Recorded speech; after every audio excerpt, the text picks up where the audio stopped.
Chapter 75. A signed statement. Nordier was prepared to receive them, dressed in black, and installed in his armchair. When the three persons he expected had entered, he looked at the door, which his valet immediately closed. "Listen," whispered Villefort to Valentine, who could not conceal her joy. "If M. Noirtier wishes to communicate anything which would delay your marriage, I forbid you to understand him." Valentine blushed, but did not answer. Villefort approached Noirtier. "Here is M. Franz d'Épinay," said he. "You requested to see him. We have all wished for this interview, and I trust it will convince you how ill-formed are your objections to Valentine's marriage." Noirtier answered only by a look which made Villefort's blood run cold. He motioned to Valentine to approach. In a moment, thanks to her habit of conversing with her grandfather, she understood that he asked for a key. Then his eye was fixed on the drawer of a small chest between the windows. She opened the drawer and found a key, and, understanding that was what he wanted, again watched his eyes, which turned toward an old secrétaire which had been neglected for many years and was supposed to contain nothing but useless documents. "Shall I open the secrétaire?" asked Valentine. "Yes," said the old man. "And the drawers?" "Yes." "Those at the side?" "No." "The middle one?" "Yes." Valentine opened it and drew out a bundle of papers. "Is that what you wish for?" asked she. No, she took successively all the other papers out till the drawer was empty. "But there are no more," said she. Nordier's eye was fixed on the dictionary. "Yes, I understand, grandfather," said the young girl. 40036M. She pointed to each letter of the alphabet. At the letter S, the old man stopped her. She opened, and found the word, "secret." "Ah, is there a secret spring?" said Valentine. "Yes," said Noirtier. "And who knows it?" Noirtier looked at the door where the servant had gone out. "Berois?" said she. "Yes." "Shall I call him?" "Yes."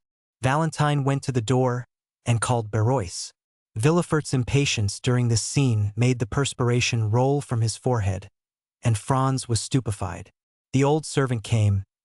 "Berois?" said Valentine. "My grandfather has told me to open that drawer in the secrétaire, but there is a secret spring in it, which you know. Will you open it?" Berois looked at the old man.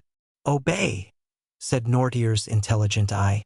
Berois touched a spring, the false bottom came out, and they saw a bundle of papers tied with a black string. "Is that what you wish for?" said Berois. "Yes." "Shall I give these papers to M. de Villefort?" "No." "To Mademoiselle Valentine?" "No." "To M. Franz d'Épinay?" "Yes." Franz, astonished, advanced a step. "To me, sir?" said he. "Yes." Franz took them from Berois and, casting a glance at the cover, read, "To be given, after my death, to General Durand, who shall bequeath the packet to his son, with an injunction to preserve it as containing an important document." "Well, sir?" asked Franz. "What do you wish me to do with this paper?" "To preserve it, sealed up as it is, doubtless," said the procureur. "No," replied Noirtier eagerly. "Do you wish him to read it?" said Valentine. "Yes," replied the old man. "You understand, Baron, my grandfather wishes you to read this paper," said Valentine. "Then let us sit down," said Villefort impatiently, "for it will take some time." "Sit down," said the old man. Villefort took a chair, but Valentine remained standing by her father's side, and Franz before him, holding the mysterious paper in his hand. "Read," said the old man. Franz untied it, and in the midst of the most profound silence read, 40038M. Extract of the report of a meeting of the Bonapartist Club in the Rue Saint-Jacques, held February 5, 1815. Franz stopped. "February 5, 1815, said he. "It is the day my father was murdered." Valentine and Villefort were dumb. The eye of the old man alone seemed to say clearly, "Go on." "But it was on leaving this club," said he. "My father disappeared." Noirtier's eye continued to say, "Read." He resumed, "The undersigned Louis-Jacques Beaurepaire, Lieutenant Colonel of Artillery, Etienne Duchamy, General of Brigade, and Claude Lecharpel, Keeper of Woods and Forests, declare that on the 4th of February, a letter arrived from the island of Elba, recommending to the kindness and the confidence of the Bonapartist club, General Flavian Decanel, who, having served the emperor from 1804 to 1814, was supposed to be devoted to the interests of the Napoleon dynasty, notwithstanding the title of baron which Louis XVIII had just granted to him with his estate of épinay.400340 m. A note was in consequence addressed to General Decanel, begging him to be present at the meeting next day, the 5th. The note indicated neither the street nor the number of the house where the meeting was to be held.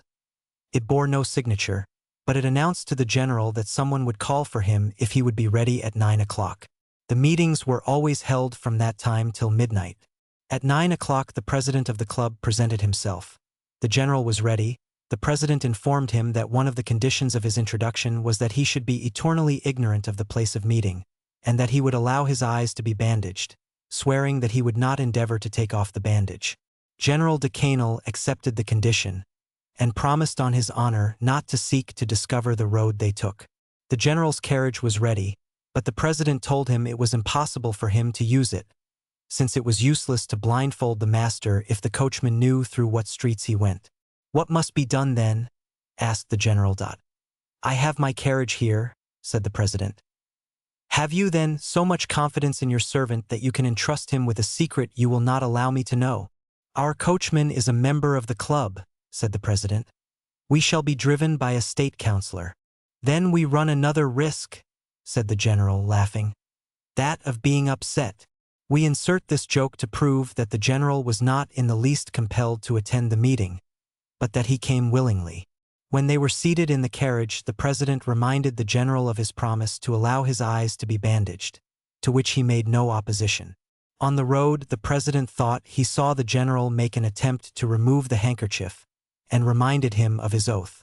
"Sure enough," said the general. The carriage stopped at an alley leading out of the Rue Saint-Jacques. The general alighted, leaning on the arm of the president, of whose dignity he was not aware, considering him simply as a member of the club. They went through the alley, mounted a flight of stairs, and entered the assembly room. The deliberations had already begun. The members, apprised of the sort of presentation which was to be made that evening, were all in attendance. When in the middle of the room the general was invited to remove his bandage, he did so immediately, and was surprised to see so many well-known faces in a society of whose existence he had till then been ignorant. They questioned him as to his sentiments, but he contented himself with answering that the letters from the island of Elba ought to have informed them. Franz interrupted himself by saying, "My father was a royalist. They need not have asked his sentiments, which were well known." "And hence," said Villefort, "arose my affection for your father, my dear Franz. Opinions held in common are a ready bond of union." "Read again," said the old man. Franz continued. The president then sought to make him speak more explicitly, but Decanel replied that he wished first to know what they wanted with him. He was then informed of the contents of the letter from the island of Elba, in which he was recommended to the club as a man who would be likely to advance the interests of their party. One paragraph spoke of the return of Bonaparte and promised another letter and further details on the arrival of the Pharaon belonging to the shipbuilder Morel of Marseilles, whose captain was entirely devoted to the emperor. During all this time, the general, on whom they thought to have relied as on a brother, manifested evidently signs of discontent and repugnance. When the reading was finished, he remained silent with knitted brows. "Well," asked the president, "what do you say to this letter, General?" "I say that it is too soon after declaring myself for Louis XVIII to break my vow in behalf of the ex-emperor." This answer was too clear to permit of any mistake as to his sentiments. "General," said the president, "we acknowledge no King Louis XVIII, or an ex-emperor, but His Majesty the Emperor and King, driven from France, which is his kingdom, by violence and treason." "Excuse me, gentlemen," said the general. "You may not acknowledge Louis XVIII, but I do, as he has made me a baron and a field marshal, and I shall never forget that for these two titles I am indebted to his happy return to France." "Sir," said the president, rising with gravity, "be careful what you say. Your words clearly show us that they are deceived concerning you in the island of Elba, and have deceived us. The communication has been made to you in consequence of the confidence placed in you, and which does you honor. Now we discover our error. A title and promotion attach you to the government we wish to overturn. We will not constrain you to help us. We enroll no one against his conscience, but we will compel you to act generously, even if you are not disposed to do so. You would call acting generously, knowing your conspiracy and not informing against you, that is what I should call becoming your accomplice. You see, I am more candid than you. Ah, my father, said Franz, interrupting himself. I understand now why they murdered him. Valentine could not help casting one glance towards the young man, whose filial enthusiasm it was delightful to behold. Villefort walked to and fro behind them. Noirtier watched the expression of each one, and preserved his dignified and commanding attitude. Franz returned to the manuscript and continued, Sir, said the president, you have been invited to join this assembly. You were not forced here. It was proposed to you to come blindfolded. You accepted. When you complied with this twofold request, you well knew we did not wish to secure the throne of Louis XVIII, or we should not take so much care to avoid the vigilance of the police. It would be conceding too much to allow you to put on a mask to aid you in the discovery of our secret, and then to remove it that you may ruin those who have confided in you. No, no, you must first say if you declare yourself for the king of a day who now reigns, or for his majesty the emperor. I am a royalist, replied the general. I have taken the oath of allegiance to Louis XVIII, and I will adhere to it. These words were followed by a general murmur, and it was evident that several of the members were discussing the propriety of making the general repent of his rashness.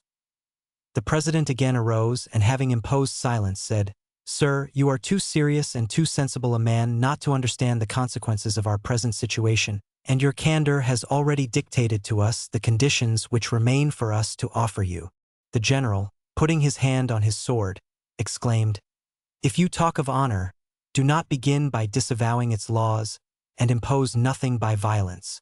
And you, sir, continued the president, with a calmness still more terrible than the general's anger, I advise you not to touch your sword. The general looked around him with slight uneasiness. However, he did not yield, but calling up all his fortitude, said, I will not swear. Then you must die, replied the president calmly. D'Épinay became very pale. He looked round him a second time. Several members of the club were whispering, and getting their arms from under their cloaks. General, said the president, do not alarm yourself. You are among men of honor who will use every means to convince you before resorting to the last extremity. But as you have said, you are among conspirators, you are in possession of our secret, and you must restore it to us. A significant silence followed these words, and as the general did not reply, Close the doors, said the president to the doorkeeper. 40042 The same deadly silence succeeded these words. Then the general advanced, and making a violent effort to control his feelings, I have a son, said he, and I ought to think of him, finding myself among assassins. General, said the chief of the assembly, one man may insult 50. It is the privilege of weakness, but he does wrong to use his privilege. Follow my advice, swear, and do not insult. The general, again daunted by the superiority of the chief, hesitated a moment. Then advancing to the president's desk, What is the form? Said he. It is this.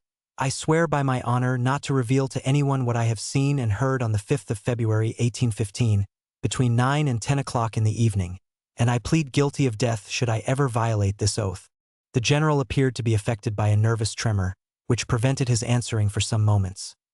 Then, overcoming his manifest repugnance, he pronounced the required oath, but in so low a tone as to be scarcely audible to the majority of the members, who insisted on his repeating it clearly and distinctly, which he did. Now am I at liberty to retire? Said the general. The president rose, appointed 3 members to accompany him, and got into the carriage with the general after bandaging his eyes. One of those 3 members was the coachman who had driven them there. The other members silently dispersed. Where do you wish to be taken? Asked the president. Anywhere out of your presence, replied D'Épinay. Beware, sir, replied the president. You are no longer in the assembly and have only to do with individuals. Do not insult them unless you wish to be held responsible. But instead of listening, D'Épinay went on. You are still as brave in your carriage as in your assembly because you are still 4 against 1. The president stopped the coach. They were at that part of the Quai d'Ormes where the steps lead down to the river. Why do you stop here? Asked D'Épinay. Because, sir, said the president, you have insulted a man, and that man will not go 1 step farther without demanding honorable reparation. Another method of assassination? Said the general, shrugging his shoulders.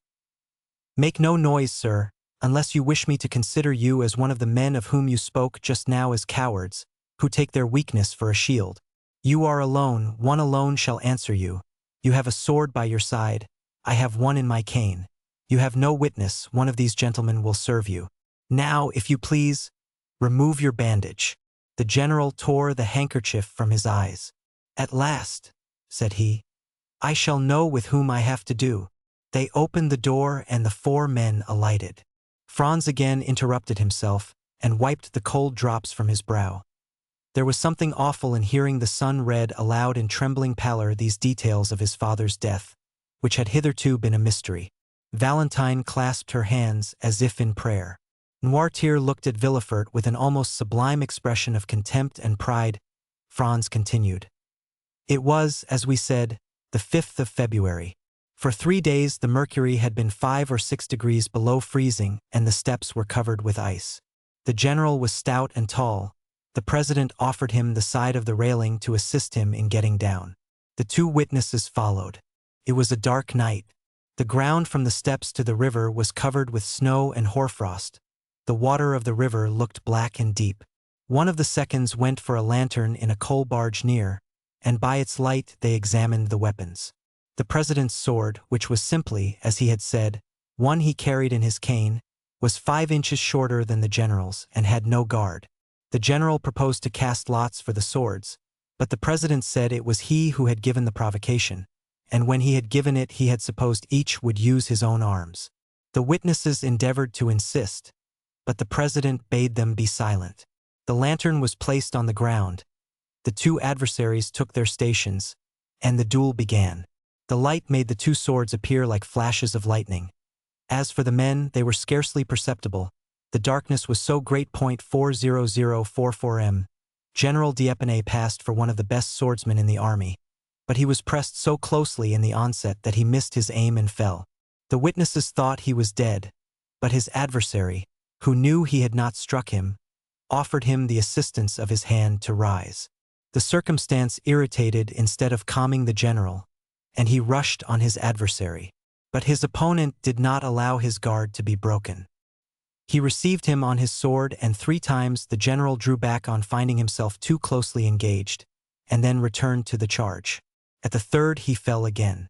They thought he slipped as at first, and the witnesses, seeing he did not move, approached and endeavored to raise him. But the one who passed his arm around the body found it was moistened with blood. The general, who had almost fainted, revived. Ah, said he, they have sent some fencing master to fight with me. The president, without answering, approached the witness who held the lantern, and raising his sleeve, showed him 2 wounds he had received in his arm. Then opening his coat and unbuttoning his waistcoat, displayed his side, pierced with a 3rd wound. Still he had not even uttered a sigh. General D'Épinay died 5 minutes after. Franz read these last words in a voice so choked that they were hardly audible, and then stopped, passing his hand over his eyes as if to dispel a cloud. But after a moment's silence, he continued. The president went up the steps, after pushing his sword into his cane. A track of blood on the snow marked his course. He had scarcely arrived at the top when he heard a heavy splash in the water. It was the general's body, which the witnesses had just thrown into the river after ascertaining that he was dead. The general fell, then, in a loyal duel, and not in ambush as it might have been reported. In proof of this we have signed this paper to establish the truth of the facts, lest the moment should arrive when either of the actors in this terrible scene should be accused of premeditated murder or of infringement of the laws of honor. Signed, Beaurepaire, Duchamp, and Lecharpel. When Franz had finished reading this account, so dreadful for a son, when Valentine, pale with emotion, had wiped away a tear, when Villefort, trembling and crouched in a corner, had endeavored to lessen the storm by supplicating glances at the implacable old man. "Sir," said D'Épinay to Noirtier, Since you are well acquainted with all these details, which are attested by honorable signatures, since you appear to take some interest in me, although you have only manifested it hitherto by causing me sorrow, refuse me not one final satisfaction. Tell me the name of the president of the club, that I may at least know who killed my father." Villefort mechanically felt for the handle of the door. Valentine, who understood sooner than anyone her grandfather's answer, and who had often seen 2 scars upon his right arm, drew back a few steps. "Mademoiselle," said Franz, turning towards Valentine, "unite your efforts with mine to find out the name of the man who made me an orphan at 2 years of age." Valentine remained dumb and motionless. "Hold, sir," said Villefort. "Do not prolong this dreadful scene. The names have been purposely concealed. My father himself does not know who this president was, and if he knows, he cannot tell you. Proper names are not in the dictionary." "Oh, misery!" cried Franz. "The only hope which sustained me and enabled me to read to the end was that of knowing, at least, the name of him who killed my father. Sir," cried he, turning to Noirtier, "do what you can. Make me understand in some way." "Yes," replied Noirtier. "Oh, mademoiselle," cried Franz. "Your grandfather says he can indicate the person. Help me. Lend me your assistance." Noirtier looked at the dictionary. Franz took it with a nervous trembling, and repeated the letters of the alphabet successively, until he came to M. At that letter the old man signified yes. "M," repeated Franz. The young man's finger glided over the words, but at each one Noirtier answered by a negative sign. Valentine hid her head between her hands. At length, Franz arrived at the word myself, .40046M. "Yes, you!" cried Franz, whose hair stood on end. "You, Noirtier, you killed my father?" "Yes," replied Noirtier, fixing a majestic look on the young man. Franz fell powerless on a chair. Villefort opened the door and escaped, for the idea had entered his mind to stifle the little remaining life in the heart of this terrible old man. Chapter 76. Progress of Cavalcanti the younger. Meanwhile, Cavalcanti the elder had returned to his service, not in the army of His Majesty the Emperor of Austria, but at the gaming table of the Baths of Lucca, of which he was one of the most assiduous courtiers. He had spent every farthing that had been allowed for his journey as a reward for the majestic and solemn manner in which he had maintained his assumed character of Father M. Andrea at his departure inherited all the papers which proved that he had indeed the honor of being the son of the Marquis Bartolomeo and the Marchioness Oliva Corsinari. He was now fairly launched in that Parisian society which gives such ready access to foreigners, and treats them not as they really are but as they wish to be considered. Besides, what is required of a young man in Paris? To speak its language tolerably, to make a good appearance, to be a good gamester, and to pay in cash. They are certainly less particular with a foreigner than with a Frenchman. Andrea had, then, in a fortnight, attained a very fair position. He was called Count. He was said to possess 50,000 livres per annum, and his father's immense riches, buried in the quarries of Saravezza, were a constant theme. A learned man, before whom the last circumstance was mentioned as a fact, declared he had seen the quarries in question, which gave great weight to assertions hitherto somewhat doubtful, but which now assumed the garb of reality. Such was the state of society in Paris at the period we bring before our readers, when Monte Cristo went one evening to pay M. Danglars a visit. M. Danglars was out, but the Count was asked to go and see the Baroness, and he accepted the invitation. It was never without a nervous shudder, since the dinner at Auteuil, and the events which followed it, that Madame Danglars heard Monte Cristo's name announced. If he did not come, the painful sensation became most intense.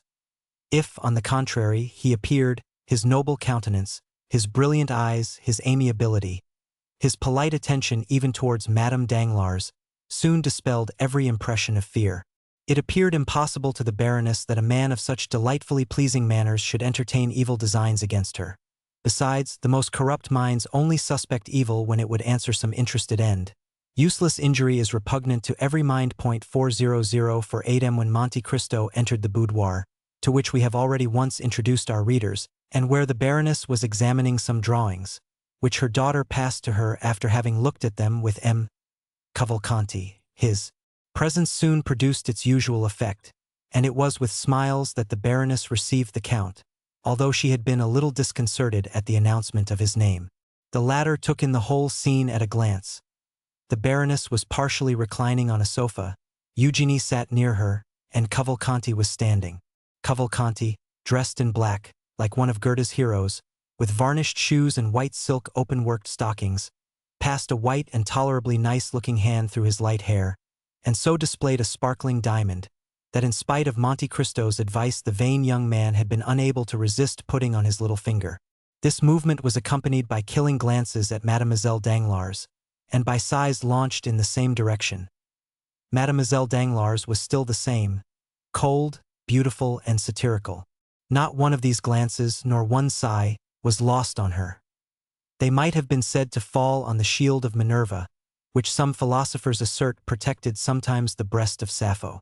Eugenie bowed coldly to the Count, and availed herself of the first moment when the conversation became earnest to escape to her study, whence very soon two cheerful and noisy voices being heard in connection with occasional notes of the piano assured Monte Cristo that Mademoiselle Danglars preferred to his society, and to that of M.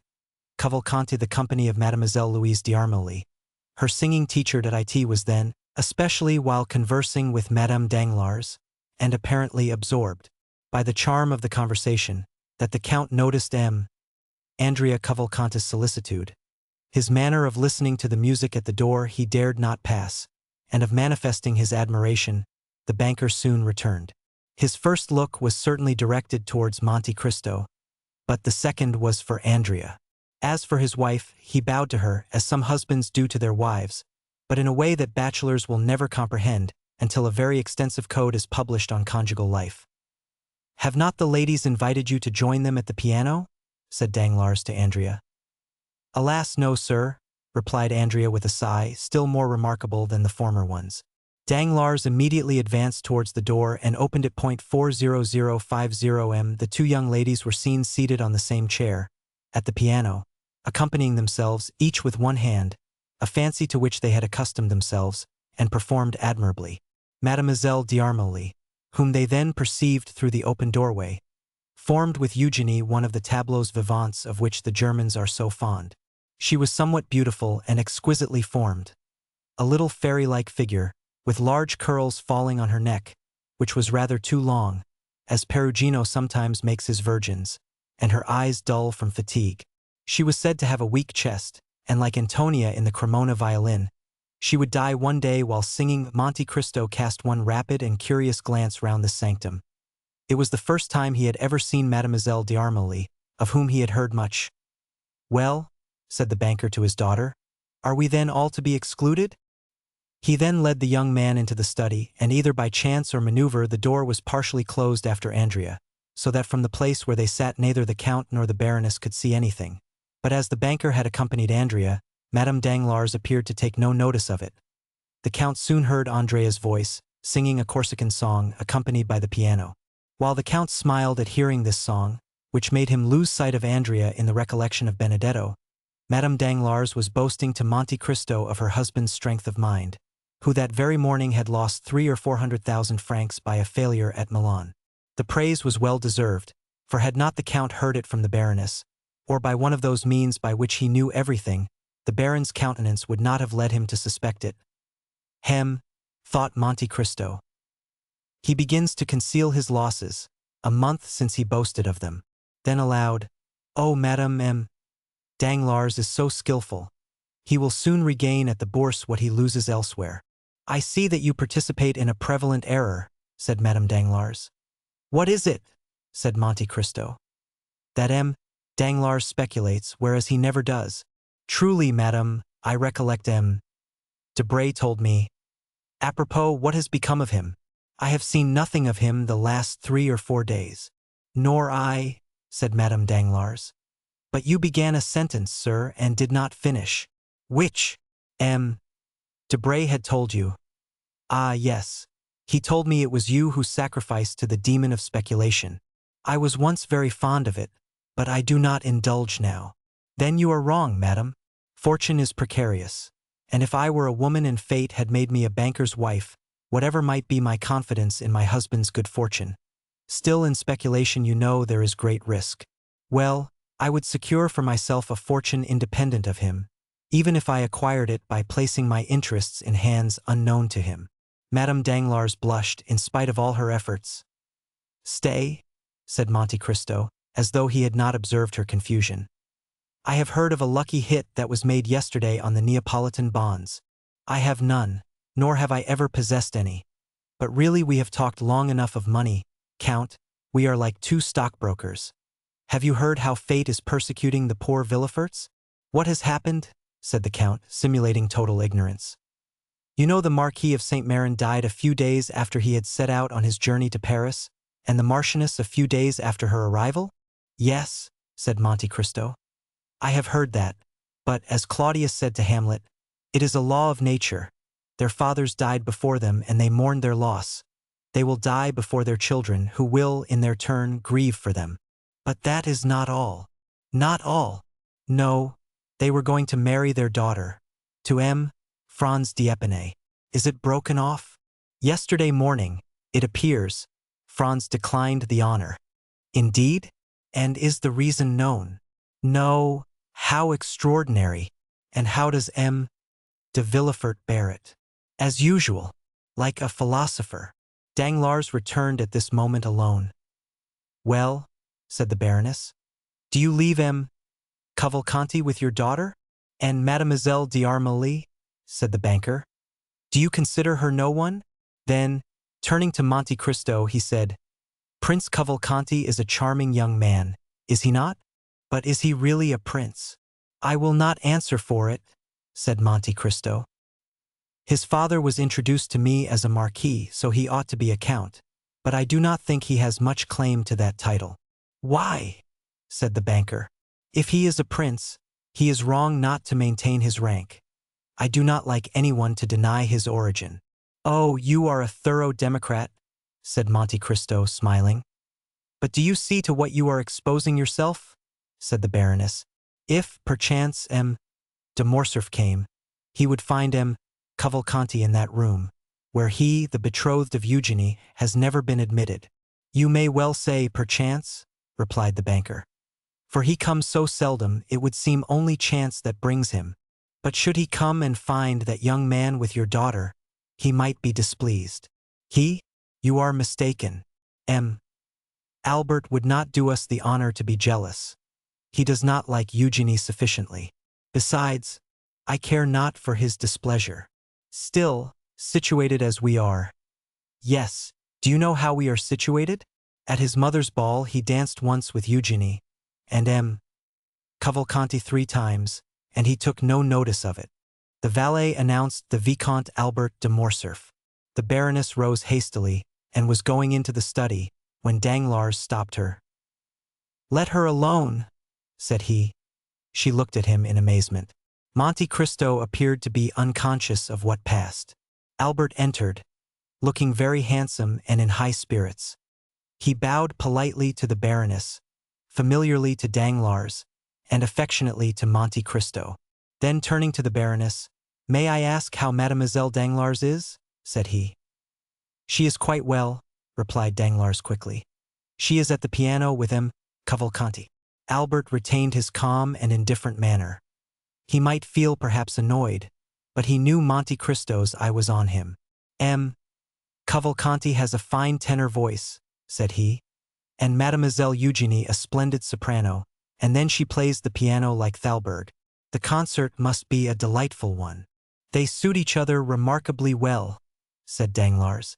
Albert appeared not to notice this remark, which was, however, so rude that Madame Danglars blushed. "I, too," said the young man, "am a musician, at least my masters used to tell me so, but it is strange that my voice never would suit any other, and a soprano less than any."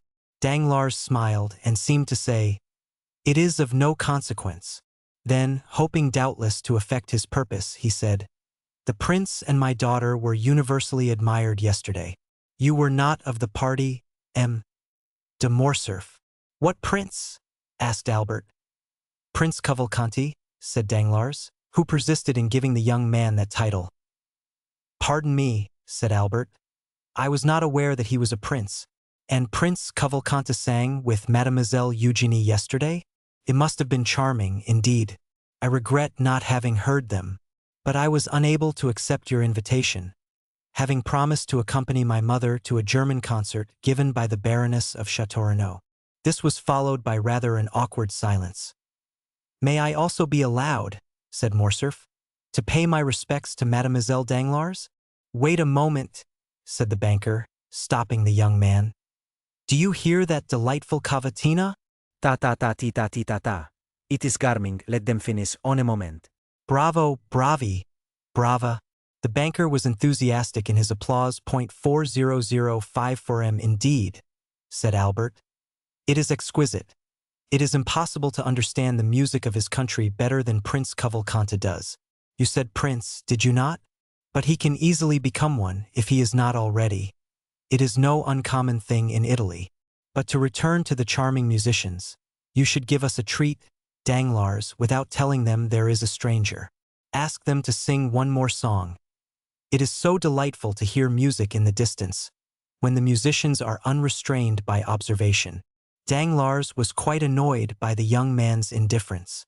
He took Monte Cristo aside. What do you think of our lover? Said he. He appears cool. But then your word is given. Yes, doubtless I have promised to give my daughter to a man who loves her, but not to one who does not. See him there, cold as marble and proud like his father. If he were rich, if he had Cavalcanti's fortune, that might be pardoned. Ma foi, I haven't consulted my daughter, but if she has good taste— Oh, said Monte Cristo, my fondness may blind me, but I assure you I consider Morcerf a charming young man who will render your daughter happy and will sooner or later attain a certain amount of distinction, and his father's position is good. Hem, said Danglars. Why do you doubt? The past, that obscurity on the past. But that does not affect the son. Very true. Now, I beg of you, don't go off your head. It's a month now that you have been thinking of this marriage, and you must see that it throws some responsibility on me, for it was at my house you met this young Cavalcanti, whom I do not really know at all. But I do. Have you made inquiry? Is there any need of that? Does not his appearance speak for him? And he is very rich. I am not so sure of that. And yet you said he had money. 50,000 livres. A mere trifle. He is well educated. Hem, said Monte Cristo in his turn. He is a musician. So are all Italians. Come, Count, you do not do that young man justice. Well, I acknowledge it annoys me, knowing your connection with the Morcerf family, to see him throw himself in the way. Danglars burst out laughing. What a Puritan you are, said he. That happens every day. But you cannot break it off in this way. The Morcerfs are depending on this union. Indeed, positively. Then let them explain themselves. You should give the father a hint. You are so intimate with the family. Aye. Where the devil did you find out that? At their ball. It was apparent enough. Why, did not the Countess, the proud Mercédès, the disdainful Catalane, who will scarcely open her lips to her oldest acquaintances, take your arm, lead you into the garden, into the private walks, and remain there for half an hour? Ah, Baron, said Albert. You are not listening. What barbarism in a megalomaniac like you! Oh, don't worry about me, Sir Mocker, said Danglars. Then turning to Monte Cristo he said, But will you undertake to speak to the father? Willingly, if you wish it. But let it be done explicitly and positively. If he demands my daughter, let him fix the day, declare his conditions. In short, let us either understand each other or quarrel. You understand, no more delay. Yes, sir, I will give my attention to the subject. I do not say that I await with pleasure his decision, but I do await it. A banker must, you know, be a slave to his promise. And Danglars sighed as Cavalcanti had done half an hour before. Bravo, brava, cried Morcerf, parodying the banker, as the selection came to an end. Danglars began to look suspiciously at Morcerf, when someone came and whispered a few words to him. I shall soon return, said the banker to Monte Cristo. Wait for me. I shall, perhaps, have something to say to you. And he went out. The Baroness took advantage of her husband's absence to push open the door of her daughter's study, and Andrea, who was sitting before the piano with Mademoiselle Eugenie, started up like a jack-in-the-box. Albert bowed with a smile to Mademoiselle Danglars, who did not appear in the least disturbed, and returned his bow with her usual coolness. Cavalcanti was evidently embarrassed. He bowed to Morcerf, who replied with the most impertinent look possible. Then Albert launched out in praise of Mademoiselle Danglars' voice, and on his regret, after what he had just heard, that he had been unable to be present the previous evening. Cavalcanti, being left alone, turned to Monte Cristo. "Come," said Madame Danglars, "leave music and compliments, and let us go and take tea." "Come, Louise," said Mademoiselle Danglars to her friend. They passed into the next drawing-room, where tea was prepared. Just as they were beginning, in the English fashion, to leave the spoons in their cups, the door again opened and Danglars entered, visibly agitated. Monte Cristo observed it particularly, and by a look asked the banker for an explanation. "I have just received my courier from Greece," said Danglars. "Ah, yes," said the Count. "That was the reason of your running away from us." "Yes. How is King Otho getting on?" asked Albert in the most sprightly tone. Danglars cast another suspicious look towards him without answering, and Monte Cristo turned away to conceal the expression of pity which passed over his features, but which was gone in a moment. "We shall go together, shall we not?" said Albert to the Count.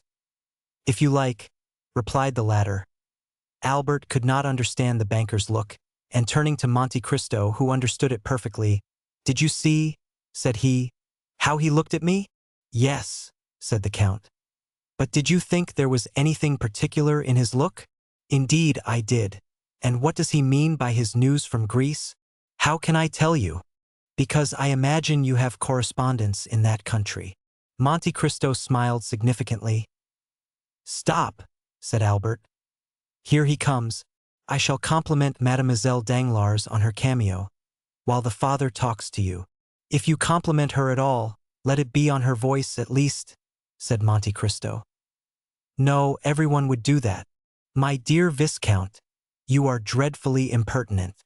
Albert advanced towards Eugenie, smiling. Meanwhile, Danglars, stooping to Monte Cristo's ear, "Your advice was excellent," said he. "There is a whole history connected with the names Fernand and Yanina." "Indeed?" said Monte Cristo. "Yes, I will tell you all, but take away the young man. I cannot endure his presence." "He is going with me. Shall I send the father to you?" "Immediately." "Very well." The Count made a sign to Albert and they bowed to the ladies, and took their leave, Albert perfectly indifferent to Mademoiselle Danglars' contempt. Monte Cristo reiterating his advice to Madame Danglars on the prudence a banker's wife should exercise in providing for the future. Cavalcanti remained master of the field. Chapter 77. Scarcely had the Count's horses cleared the angle of the boulevard, when Albert, turning towards the Count, burst into a loud fit of laughter. Much too loud, in fact, not to give the idea of its being rather forced and unnatural. "Well," said he, "I will ask you the same question which Charles IX. put to Catherine de' Medici after the massacre of Saint Bartholomew. How have I played my little part?" "To what do you allude?" asked Monte Cristo. "To the installation of my rival at M. Danglars." "What rival?" "Ma foi, what rival?" "Why, your protégé, M. Andrea Cavalcanti." "Ah, no joking, Viscount, if you please. I do not patronize M. Andrea, at least, not as concerns M. Danglars. And you would be to blame for not assisting him, if the young man really needed your help in that quarter. But, happily for me, he can dispense with it." "What? Do you think he is paying his addresses?" "I am certain of it. His languishing looks and modulated tones when addressing Mademoiselle Danglars fully proclaim his intentions. He aspires to the hand of the proud Eugenie. What does that signify so long as they favor your suit? But it is not the case, my dear Count. On the contrary, I am repulsed on all sides." "What?" "It is so indeed. Mademoiselle Eugenie scarcely answers me, and Mademoiselle d'Armilly, her confidante, does not speak to me at all." "But the father has the greatest regard possible for you," said Monte Cristo. "He? Oh no, he has plunged 1,000 daggers into my heart, tragedy weapons, I own, which instead of wounding sheathed their points in their own handles, but daggers which he nevertheless believed to be real and deadly. Jealousy indicates affection. True, but I am not jealous. He is. Of whom? Of Debray? No, of you. Of me? I will engage to say that before a week is past the door will be closed against me. You are mistaken, my dear Viscount. Prove it to me. Do you wish me to do so? Yes. Well, I am charged with the commission of endeavoring to induce the Comte de Morcerf to make some definite arrangement with the Baron. By whom are you charged? By the Baron himself. Oh, said Albert with all the cajolery of which he was capable. You surely will not do that, my dear Count? Certainly I shall, Albert, as I have promised to do it. Well, said Albert with a sigh, it seems you are determined to marry me. I am determined to try and be on good terms with everybody, at all events, said Monte Cristo. But apropos of Debray, how is it that I have not seen him lately at the Baron's house? There has been a misunderstanding. What, with the Baroness? No, with the Baron. Has he perceived anything? Ah, that is a good joke. Do you think he suspects? Said Monte Cristo with charming artlessness. Where have you come from, my dear Count? Said Albert. From Congo, if you will. It must be farther off than even that. But what do I know of your Parisian husbands? Oh, my dear Count, husbands are pretty much the same everywhere. An individual husband of any country is a pretty fair specimen of the whole race. But then, what can have led to the quarrel between Danglars and Debray? They seem to understand each other so well, said Monte Cristo with renewed energy. Ah, now you are trying to penetrate into the mysteries of Isis, in which I am not initiated. When Andrea Cavalcanti has become one of the family, you can ask him that question. The carriage stopped. Here we are, said Monte Cristo. It is only 10:30. Come in. Certainly, I will. My carriage shall take you back. No, thank you. I gave orders for my coupe to follow me. There it is, then, said Monte Cristo as he stepped out of the carriage. They both went into the house. The drawing-room was lighted up. They went in there. You will make tea for us, Baptistin, said the Count. Baptistin left the room without waiting to answer, and in 2 seconds reappeared, bringing on a tray all that his master had ordered, ready prepared, and appearing to have sprung from the ground, like the repasts which we read of in fairy tales. Really, my dear Count, said Morcerf, what I admire in you is not so much your riches, for perhaps there are people even wealthier than yourself, nor is it only your wit, for Beaumarchais might have possessed as much. But it is your manner of being. Served, without any questions, in a moment, in a second. It is as if they guessed what you wanted by your manner of ringing, and made a point of keeping everything you can possibly desire in constant readiness. What you say is perhaps true. They know my habits. For instance, you shall see. How do you wish to occupy yourself during tea time? Ma foi, e should like to smoke. Monte Cristo took the gong and struck it once. In about the space of a second a private door opened, and Ali appeared, bringing 2 shibooks filled with excellent Latakia. It is quite wonderful, said Albert. Oh no, it is as simple as possible, replied Monte Cristo. Ali knows I generally smoke while I am taking my tea or coffee. He has heard that I ordered tea, and he also knows that I brought you home with me. When I summoned him he naturally guessed the reason of my doing so, and as he comes from a country where hospitality is especially manifested through the medium of smoking, he naturally concludes that we shall smoke in company, and therefore brings 2 shibooks instead of 1. And now the mystery is solved. Certainly you give a most commonplace air to your explanation, but it is not the less true that you— Ah, but what do I hear?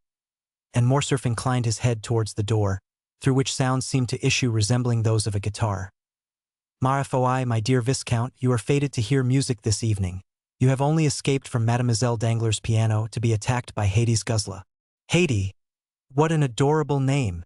Are there, then, really women who bear the name of Haidee anywhere but in Byron's poems? Certainly there are. Haidee is a very uncommon name in France, but is common enough in Albania and Epirus. It is as if you said, for example, chastity, modesty, innocence. It is a kind of baptismal name, as you Parisians call it. Oh, that is charming, said Albert. How I should like to hear my countrywomen called Mademoiselle Goodness, Mademoiselle Silence, Mademoiselle Christian Charity. Only think, then, if Mademoiselle Danglars, instead of being called Claire Marie Eugenie, had been named Mademoiselle Chastity Modesty Innocence Danglars. What a fine effect that would have produced on the announcement of her marriage. Hush, said the Count. Do not joke in so loud a tone. Haydée may hear you, perhaps. And you think she would be angry? No, certainly not, said the Count with a haughty expression. She is very amiable, then, is she not? Said Albert. It is not to be called amiability, it is her duty. A slave does not dictate to a master. Come, you are joking yourself now. Are there any more slaves to be had who bear this beautiful name? Undoubtedly. Really, Count, you do nothing and have nothing like other people. The slave of the Count of Monte Cristo. Why, it is a rank of itself in France, and from the way in which you lavish money, it is a place that must be worth 100,000 francs a year. 100,000 francs. The poor girl originally possessed much more than that. She was born to treasures in comparison with which those recorded in the 1001 Nights would seem but poverty. She must be a princess, then. You are right. And she is one of the greatest in her country, too. I thought so. But how did it happen that such a great princess became a slave? How was it that Dionysius the tyrant became a schoolmaster? The fortune of war, my dear Viscount, the caprice of fortune, that is the way in which these things are to be accounted for. And is her name a secret? As regards the generality of mankind it is, but not for you, my dear Viscount, who are one of my most intimate friends, and on whose silence I feel I may rely, if I consider it necessary to enjoin it. May I not do so? Certainly, on my word of honor. You know the history of the Pasha of Yanina, do you not? Of Ali Tepelini? 13. Oh, yes. It was in his service that my father made his fortune. True. I had forgotten that. For 0062M. Well, what is Haydée to Ali Tepelini? Merely his daughter. What? The daughter of Ali Pasha? Of Ali Pasha and the beautiful Vasiliki. And your slave? Ma foi, yes. But how did she become so? Why, simply from the circumstance of my having bought her one day, as I was passing through the market at Constantinople. Wonderful! Really, my dear Count, you seem to throw a sort of magic influence over all in which you are concerned. When I listen to you, existence no longer seems reality, but a waking dream. Now, I am perhaps going to make an imprudent and thoughtless request, but say on.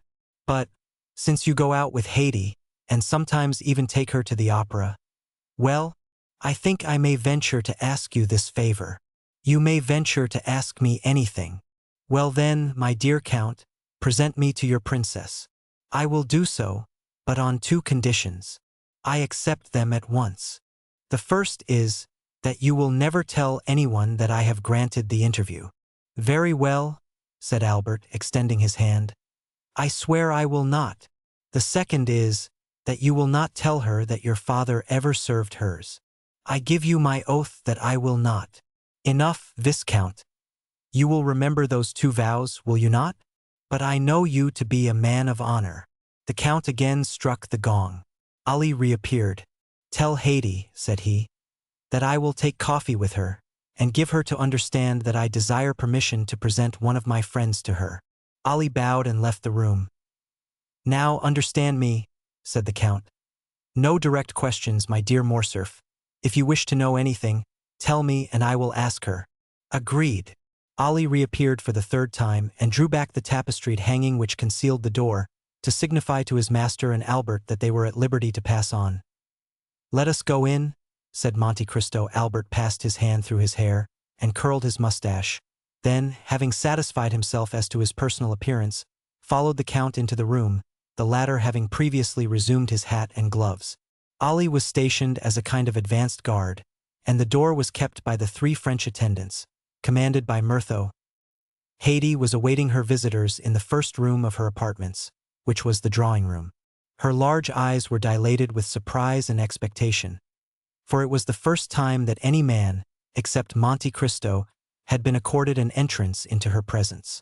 She was sitting on a sofa placed in an angle of the room, with her legs crossed under her in the Eastern fashion, and seemed to have made for herself, as it were, a kind of nest in the rich Indian silks which enveloped her. Near her was the instrument on which she had just been playing. It was elegantly fashioned and worthy of its mistress.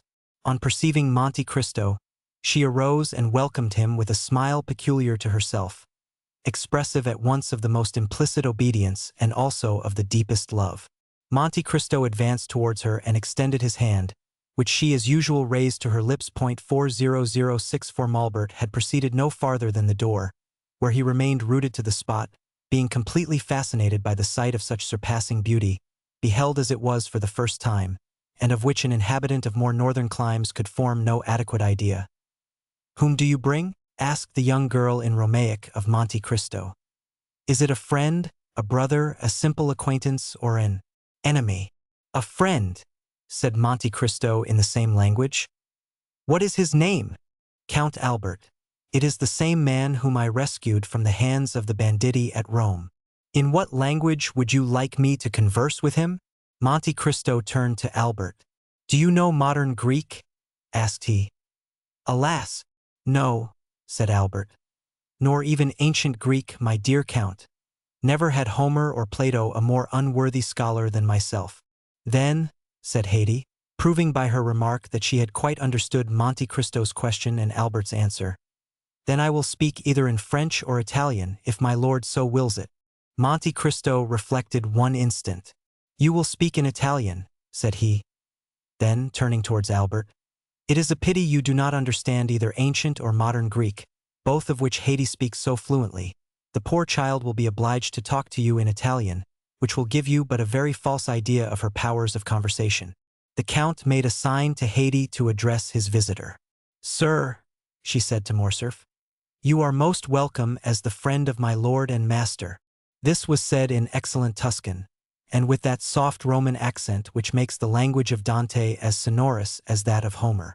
Then, turning to Ali, she directed him to bring coffee and pipes, and when he had left the room to execute the orders of his young mistress, she beckoned Albert to approach nearer to her.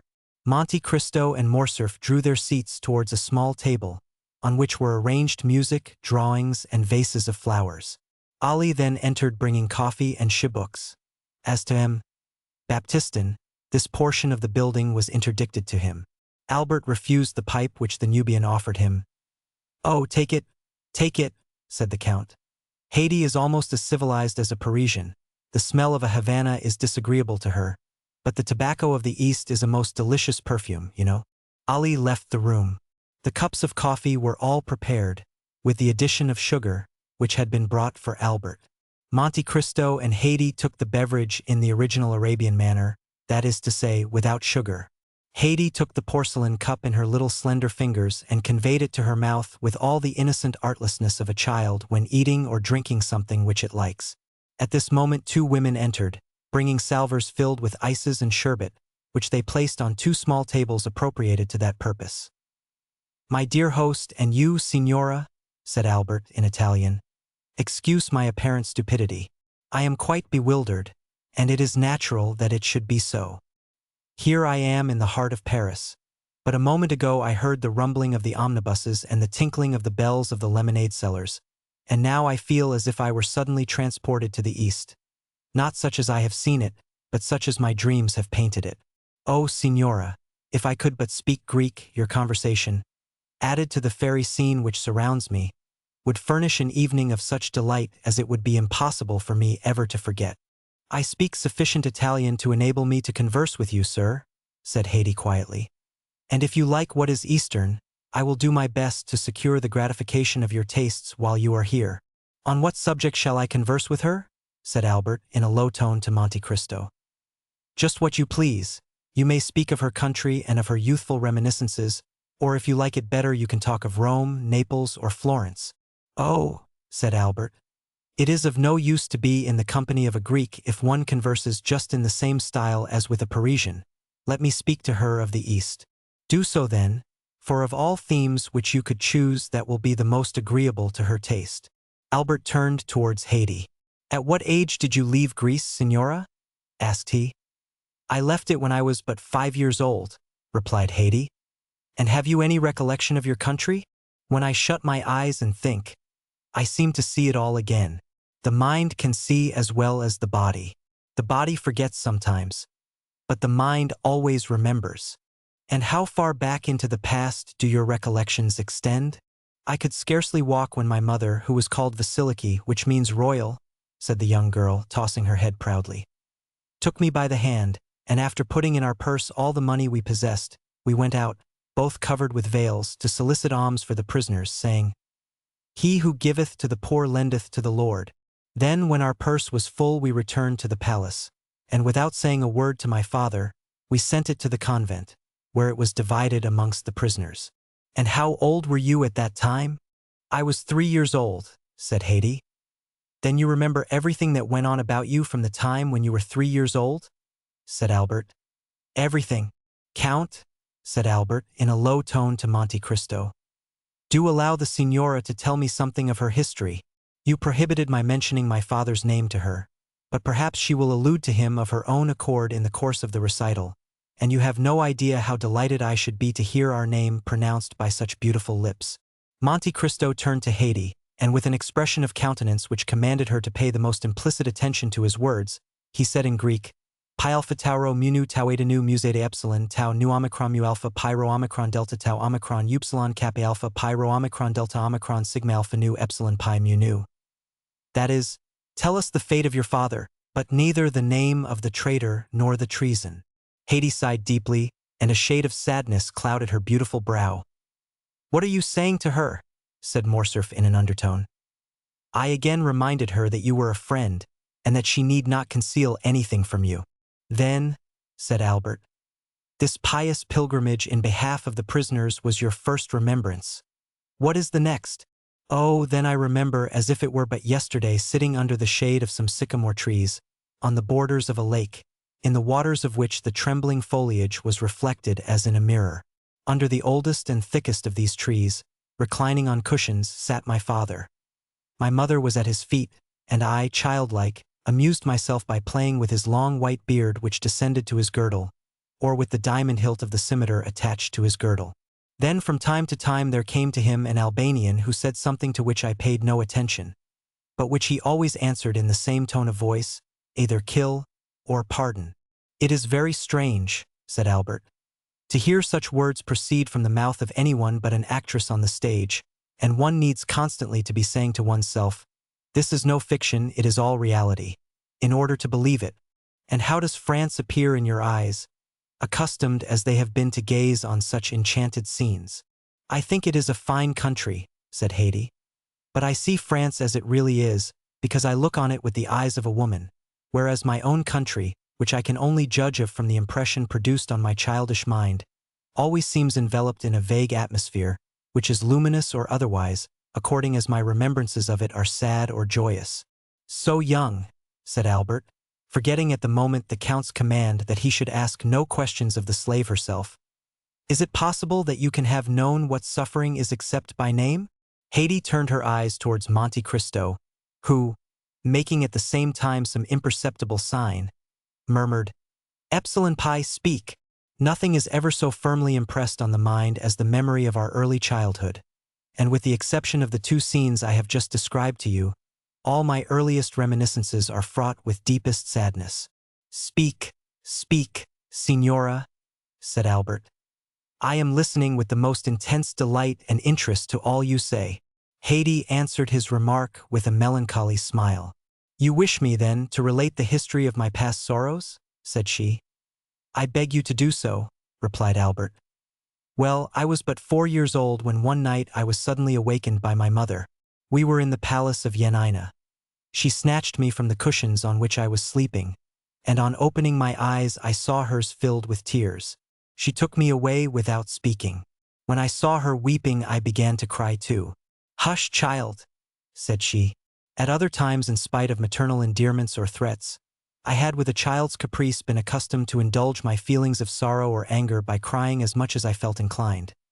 But on this occasion there was an intonation of such extreme terror in my mother's voice when she enjoined me to silence, that I ceased crying as soon as her command was given. She bore me rapidly away. I saw then that we were descending a large staircase, Around us were all my mother's servants carrying trunks, bags, ornaments, jewels, purses of gold, with which they were hurrying away in the greatest distraction. Behind the women came a guard of 20 men armed with long guns and pistols, and dressed in the costume which the Greeks have assumed since they have again become a nation. You may imagine there was something startling and ominous, said Haydée, shaking her head and turning pale at the mere remembrance of the scene. In this long file of slaves and women only half aroused from sleep, or at least so they appeared to me, who was myself scarcely awake. Here and there on the walls of the staircase were reflected gigantic shadows, which trembled in the flickering light of the pine torches till they seemed to reach to the vaulted roof above. "Quick!" said a voice at the end of the gallery. This voice made everyone bow before it, resembling in its effect the wind passing over a field of wheat, by its superior strength forcing every ear to yield obeisance. As for me, it made me tremble. This voice was that of my father. He came last, clothed in his splendid robes and holding in his hand the carbine which your emperor presented him. He was leaning on the shoulder of his favorite Selim, and he drove us all before him, as a shepherd would his straggling flock. My father, said Haydée, raising her head, was that illustrious man known in Europe under the name of Ali Tepelini, Pasha of Yanina, and before whom Turkey trembled. Albert, without knowing why, started on hearing these words pronounced with such a haughty and dignified accent. It appeared to him as if there was something supernaturally gloomy and terrible in the expression which gleamed from the brilliant eyes of Haydée at this moment. She appeared like a pythoness evoking a spectre, as she recalled to his mind the remembrance of the fearful death of this man, to the news of which all Europe had listened with horror. Soon, said Haydée, we halted on our march and found ourselves on the borders of a lake. My mother pressed me to her throbbing heart, and at the distance of a few paces I saw my father, who was glancing anxiously around. For marble steps led down to the water's edge, and below them was a boat floating on the tide. From where we stood I could see in the middle of the lake a large blank mass. It was the kiosk to which we were going. This kiosk appeared to me to be at a considerable distance, perhaps on account of the darkness of the night, which prevented any object from being more than partially discerned. We stepped into the boat. I remember well that the oars made no noise whatever in striking the water, and when I leaned over to ascertain the cause I saw that they were muffled with the sashes of our palanquins. 14 besides the rowers, the boat contained only the women, my father, mother, Selim, and myself. The palanquins had remained on the shore of the lake, ready to cover our retreat. They were kneeling on the lowest of the marble steps, and in that manner intended making a rampart of the 3 others in case of pursuit. Our bark flew before the wind. "Why does the boat go so fast?" asked I of my mother. "Silence, child! Hush, we are flying." I did not understand. Why should my father fly? He, the all-powerful, he, before whom others were accustomed to fly, he, who had taken for his device, "They hate me, then they fear me." It was, indeed, a flight which my father was trying to effect. I have been told since that the garrison of the castle of Yanina, fatigued with long service. Here Haydée cast a significant glance at Monte Cristo, whose eyes had been riveted on her countenance during the whole course of her narrative. The young girl then continued, speaking slowly, like a person who is either inventing or suppressing some feature of the history which he is relating. "You were saying, Signora," said Albert, who was paying the most implicit attention to the recital, "that the garrison of Yanina, fatigued with long service, had treated with the Seraskier 15 Korchid, who had been sent by the Sultan to gain possession of the person of my father. It was then that Ali Tepelini, after having sent to the Sultan a French officer in whom he reposed great confidence, resolved to retire to the asylum which he had long before prepared for himself, and which he called Cataphygian or the Refuge." "And this officer?" asked Albert. "Do you remember his name, Signora?" Monte Cristo exchanged a rapid glance with the young girl, which was quite unperceived by Albert.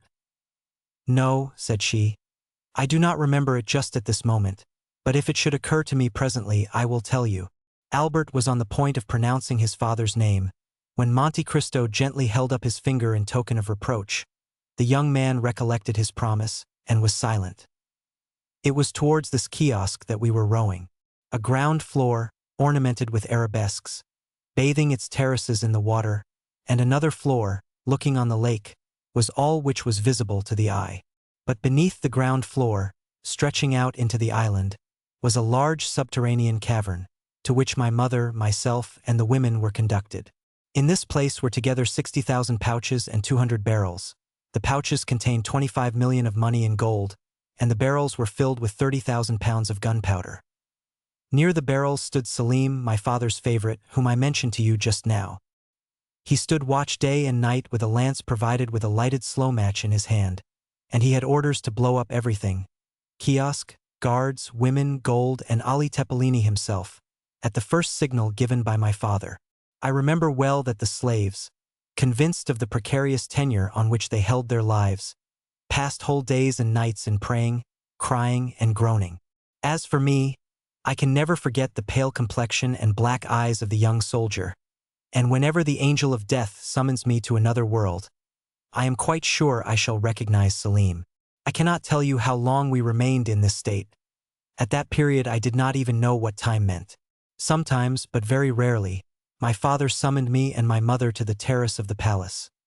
These were hours of recreation for me, as I never saw anything in the dismal cavern but the gloomy countenances of the slaves and Selim's fiery lance. My father was endeavoring to pierce with his eager looks the remotest verge of the horizon, examining attentively every black speck which appeared on the lake, while my mother, reclining by his side, rested her head on his shoulder, and I played at his feet, admiring everything I saw with that unsophisticated innocence of childhood which throws a charm round objects insignificant in themselves, but which in its eyes are invested with the greatest importance. The heights of Pindus towered above us.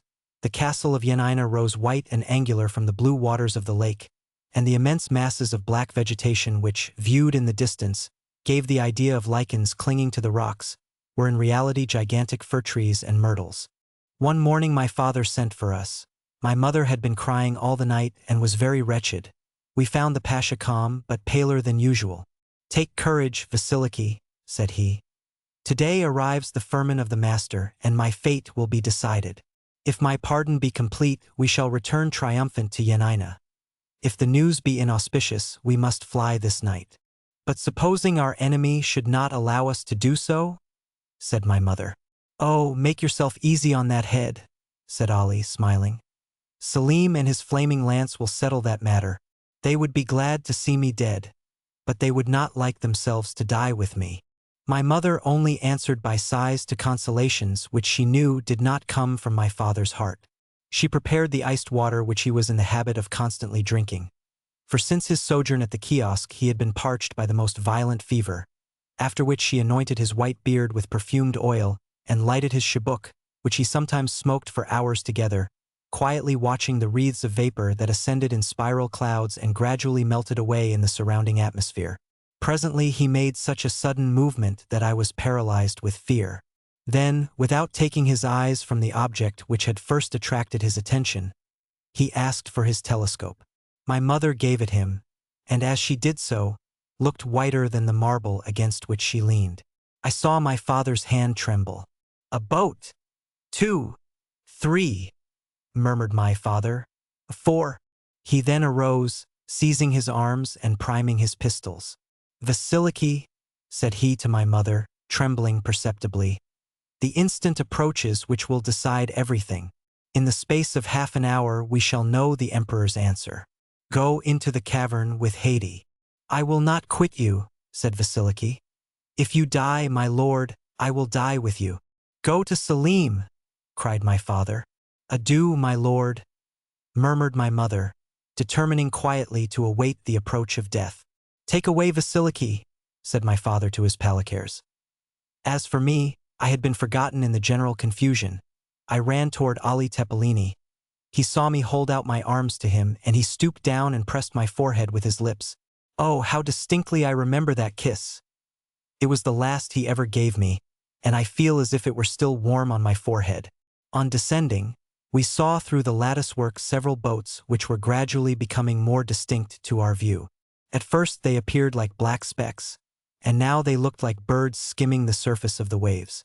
During this time, in the kiosk at my father's feet, were seated 20 palicares, concealed from view by an angle of the wall and watching with eager eyes the arrival of the boats. They were armed with their long guns inlaid with mother of pearl and silver, and cartridges in great numbers were lying scattered on the floor. My father looked at his watch, and paced up and down with a countenance expressive of the greatest anguish. This was the scene which presented itself to my view as I quitted my father after that last kiss. My mother and I traversed the gloomy passage leading to the cavern. Selim was still at his post, and smiled sadly on us as we entered. We fetched our cushions from the other end of the cavern, and sat down by Selim. In great dangers the devoted ones cling to each other, and young as I was, I quite understood that some imminent danger was hanging over our heads. Albert had often heard, not from his father, for he never spoke on the subject, but from strangers, the description of the last moments of the vizier of Yanina. He had read different accounts of his death, but the story seemed to acquire fresh meaning from the voice and expression of the young girl, and her sympathetic accent and the melancholy expression of her countenance at once charmed and horrified him. As to Haydée, these terrible reminiscences seemed to have overpowered her for a moment, for she ceased speaking, her head leaning on her hand like a beautiful flower bowing beneath the violence of the storm, and her eyes gazing on vacancy indicated that she was mentally contemplating the green summit of the Pindus and the blue waters of the lake of Yanina, which, like a magic mirror, seemed to reflect the somber picture which she sketched. Monte Cristo looked at her with an indescribable expression of interest and pity. "Go on, my child," said the Count in the Romaic language. Haydée looked up abruptly, as if the sonorous tones of Monte Cristo's voice had awakened her from a dream, and she resumed her narrative. It was about 4 o'clock in the afternoon, and although the day was brilliant out of doors, we were enveloped in the gloomy darkness of the cavern. One single, solitary light was burning there, and it appeared like a star set in a heaven of blackness. It was Selim's flaming lance. My mother was a Christian, and she prayed. Selim repeated from time to time the sacred words, "God is great." However, my mother had still some hope. As she was coming down, she thought she recognized the French officer who had been sent to Constantinople, and in whom my father placed so much confidence, for he knew that all the soldiers of the French emperor were naturally noble and generous. She advanced some steps towards the staircase and listened. "They are approaching," said she. "Perhaps they bring us peace and liberty." "What do you fear, Vasiliki?" said Selim, in a voice at once so gentle and yet so proud.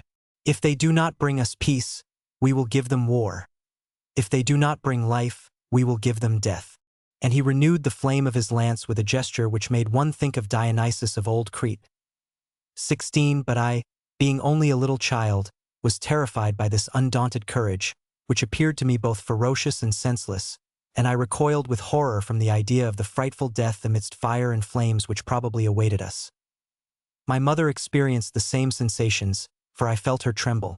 "Mamma, mamma," said I, "are we really to be killed?" And at the sound of my voice the slaves redoubled their cries and prayers and lamentations. "My child," said Vasiliki, "may God preserve you from ever wishing for that death which today you so much dread." Then, whispering to Selim, she asked what were her master's orders. "If he send me his poniard, it will signify that the emperor's intentions are not favorable, and I am to set fire to the powder. If, on the contrary, he send me his ring, it will be a sign that the emperor pardons him, and I am to extinguish the match and leave the magazine untouched."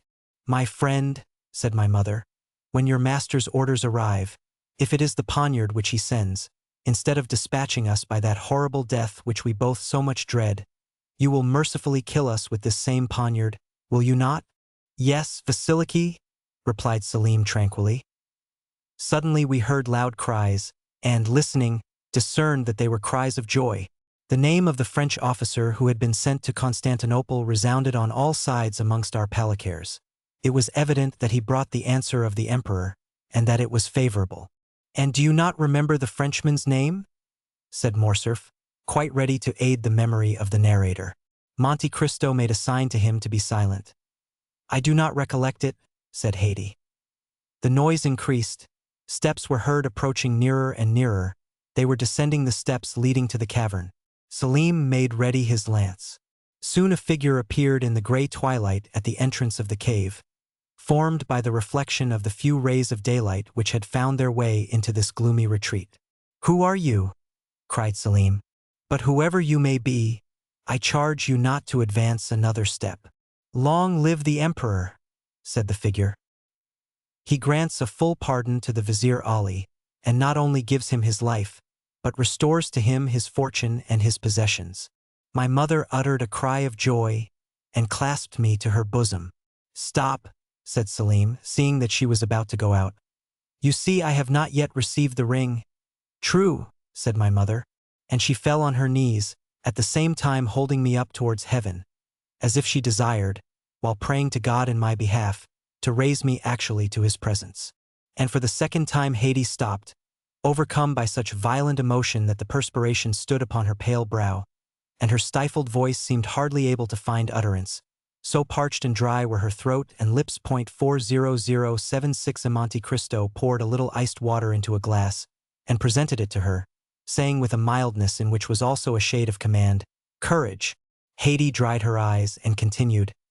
By this time our eyes, habituated to the darkness, had recognized the messenger of the Pasha. It was a friend. Selim had also recognized him, but the brave young man only acknowledged one duty, which was to obey. "In whose name do you come?" said he to him. "I come in the name of our master, Ali Tepelini." "If you come from Ali himself," said Selim, "you know what you were charged to remit to me?" "Yes," said the messenger, "and I bring you his ring." At these words he raised his hand above his head, to show the token. But it was too far off, and there was not light enough to enable Selim, where he was standing, to distinguish and recognize the object presented to his view. "I do not see what you have in your hand," said Selim. "Approach then," said the messenger, "or I will come nearer to you if you prefer it." "I will agree to neither one nor the other," replied the young soldier. "Place the object which I desire to see in the ray of light which shines there, and retire while I examine it." "Be it so," said the envoy, and he retired, after having first deposited the token agreed on in the place pointed out to him by Selim. Oh, how our hearts palpitated! For it did, indeed, seem to be a ring which was placed there. But was it my father's ring? That was the question. Selim, still holding in his hand the lighted match, walked towards the opening in the cavern, and aided by the faint light which streamed in through the mouth of the cave, picked up the token. "It is well," said he, kissing it. "It is my master's ring," and throwing the match on the ground, he trampled on it and extinguished it. The messenger uttered a cry of joy and clapped his hands. At this signal 4 soldiers of the Seraskier Korchid suddenly appeared, and Selim fell, pierced by 5 blows. Each man had stabbed him separately, and, intoxicated by their crime, though still pale with fear, they sought all over the cavern to discover if there was any fear of fire, after which they amused themselves by rolling on the bags of gold. At this moment my mother seized me in her arms, and hurrying noiselessly along numerous turnings and windings known only to ourselves, she arrived at a private staircase of the kiosk, where was a scene of frightful tumult and confusion. The lower rooms were entirely filled with Korchid's troops, that is to say, with our enemies. Just as my mother was on the point of pushing open a small door, we heard the voice of the Pasha sounding in a loud and threatening tone. My mother applied her eye to the crack between the boards. I luckily found a small opening which afforded me a view of the apartment and what was passing within. "What do you want?" said my father to some people who were holding a paper inscribed with characters of gold. "What we want," replied one, "is to communicate to you the will of His Highness. Do you see this firman?" "I do," said my father. "Well, read it. He demands your head." "For 0078M, my father answered with a loud laugh, which was more frightful than even threats would have been, and he had not ceased when 2 reports of a pistol were heard. He had fired them himself and had killed 2 men. The Palicares, who were prostrated at my father's feet, now sprang up and fired, and the room was filled with fire and smoke. At the same instant the firing began on the other side, and the balls penetrated the boards all round us. Oh, how noble did the Grand Vizier my father look at that moment, in the midst of the flying bullets, his scimitar in his hand, and his face blackened with the powder of his enemies, and how he terrified them, even then, and made them fly before him. "Selim, Selim," cried he, "guardian of the fire, do your duty." "Selim is dead," replied a voice which seemed to come from the depths of the earth. And you are lost, Ali. At the same moment an explosion was heard, and the flooring of the room in which my father was sitting was suddenly torn up and shivered to atoms. The troops were firing from underneath. 3 or 4 precarious fell with their bodies literally plowed with wounds. My father howled aloud, plunged his fingers into the holes which the balls had made, and tore up one of the planks entire. But immediately through this opening 20 more shots were fired, and the flame, rushing up like fire from the crater of a volcano, soon reached the tapestry, which it quickly devoured. In the midst of all this frightful tumult and these terrific cries, 2 reports, fearfully distinct, followed by 2 shrieks more heartrending than all, froze me with terror. These 2 shots had mortally wounded my father, and it was he who had given utterance to these frightful cries. However, he remained standing, clinging to a window. My mother tried to force the door, that she might go and die with him, but it was fastened on the inside. All around him were lying the precarious, writhing in convulsive agonies, while 2 or 3 who were only slightly wounded were trying to escape by springing from the windows. At this crisis the whole flooring suddenly gave way, my father fell on one knee, and at the same moment 20 hands were thrust forth, armed with sabers, pistols, and poniards. 20 blows were instantaneously directed against one man, and my father disappeared in a whirlwind of fire and smoke kindled by these demons, and which seemed like hell itself opening beneath his feet. I felt myself fall to the ground. My mother had fainted. Hades' arms fell by her side, and she uttered a deep groan, at the same time looking towards the Count as if to ask if he were satisfied with her obedience to his commands. Monte Cristo arose and approached her, took her hand, and said to her in Romaic, "Calm yourself, my dear child, and take courage in remembering that there is a God who will punish traitors." "It is a frightful story, Count," said Albert, terrified at the paleness of Hades' countenance. "And I reproach myself now for having been so cruel and thoughtless in my request." "Oh, it is nothing," said Monte Cristo. Then, patting the young girl on the head, he continued, "Haydée is very courageous, and she sometimes even finds consolation in the recital of her misfortunes. Because, my lord," said Haydée eagerly, "my miseries recall to me the remembrance of your goodness." Albert looked at her with curiosity, for she had not yet related what he most desired to know: how she had become the slave of the Count. Haydée saw at a glance the same expression pervading the countenances of her 2 auditors. She continued, "When my mother recovered her senses we were before the Seraskier. 'Kill,' said she, 'but spare the honor of the widow of Ali.' 'It is not to me to whom you must address yourself,' said Corchid. 'To whom, then?' 'To your new master.' 'Who and where is he?' 'He is here.' And Corchid pointed out one who had more than any contributed to the death of my father," said Haydée in a tone of chastened anger. "Then," said Albert, "you became the property of this man?" "For 0080 no," replied Haydée. "He did not dare to keep us, so we were sold to some slave merchants who were going to Constantinople. We traversed Greece and arrived half dead at the imperial gates. They were surrounded by a crowd of people, who opened a way for us to pass, when suddenly my mother, having looked closely at an object which was attracting their attention, uttered a piercing cry and fell to the ground, pointing as she did so to a head which was placed over the gates, and beneath which were inscribed these words: 'This is the head of Ali Tepelini, Pasha of Yanina.' I cried bitterly, and tried to raise my mother from the earth, but she was dead. I was taken to the slave market, and was purchased by a rich Armenian. He caused me to be instructed, gave me masters, and when I was 13 years of age, he sold me to the Sultan Mahmud." "Of whom I bought her," said Monte Cristo. "As I told you, Albert, with the emerald which formed a match to the one I had made into a box for the purpose of holding my hashish pills." "Oh, you are good, you are great, my lord," said Haydée, kissing the Count's hand. "And I am very fortunate in belonging to such a master." Albert remained quite bewildered with all that he had seen and heard. "Come, finish your cup of coffee," said Monte Cristo. "The history is ended." Chapter 78. We hear from Yanina if Valentine could have seen the trembling step and agitated countenance of Franz when he quitted the chamber of M. Noirtier, even she would have been constrained to pity him. Villefort had only just given utterance to a few incoherent sentences, and then retired to his study, where he received about 2 hours afterwards the following letter. After all the disclosures which were made this morning, M. Noirtier de Villefort must see the utter impossibility of any alliance being formed between his family and that of M. Franz d'Épinay. M. d'Épinay must say that he is shocked and astonished that M.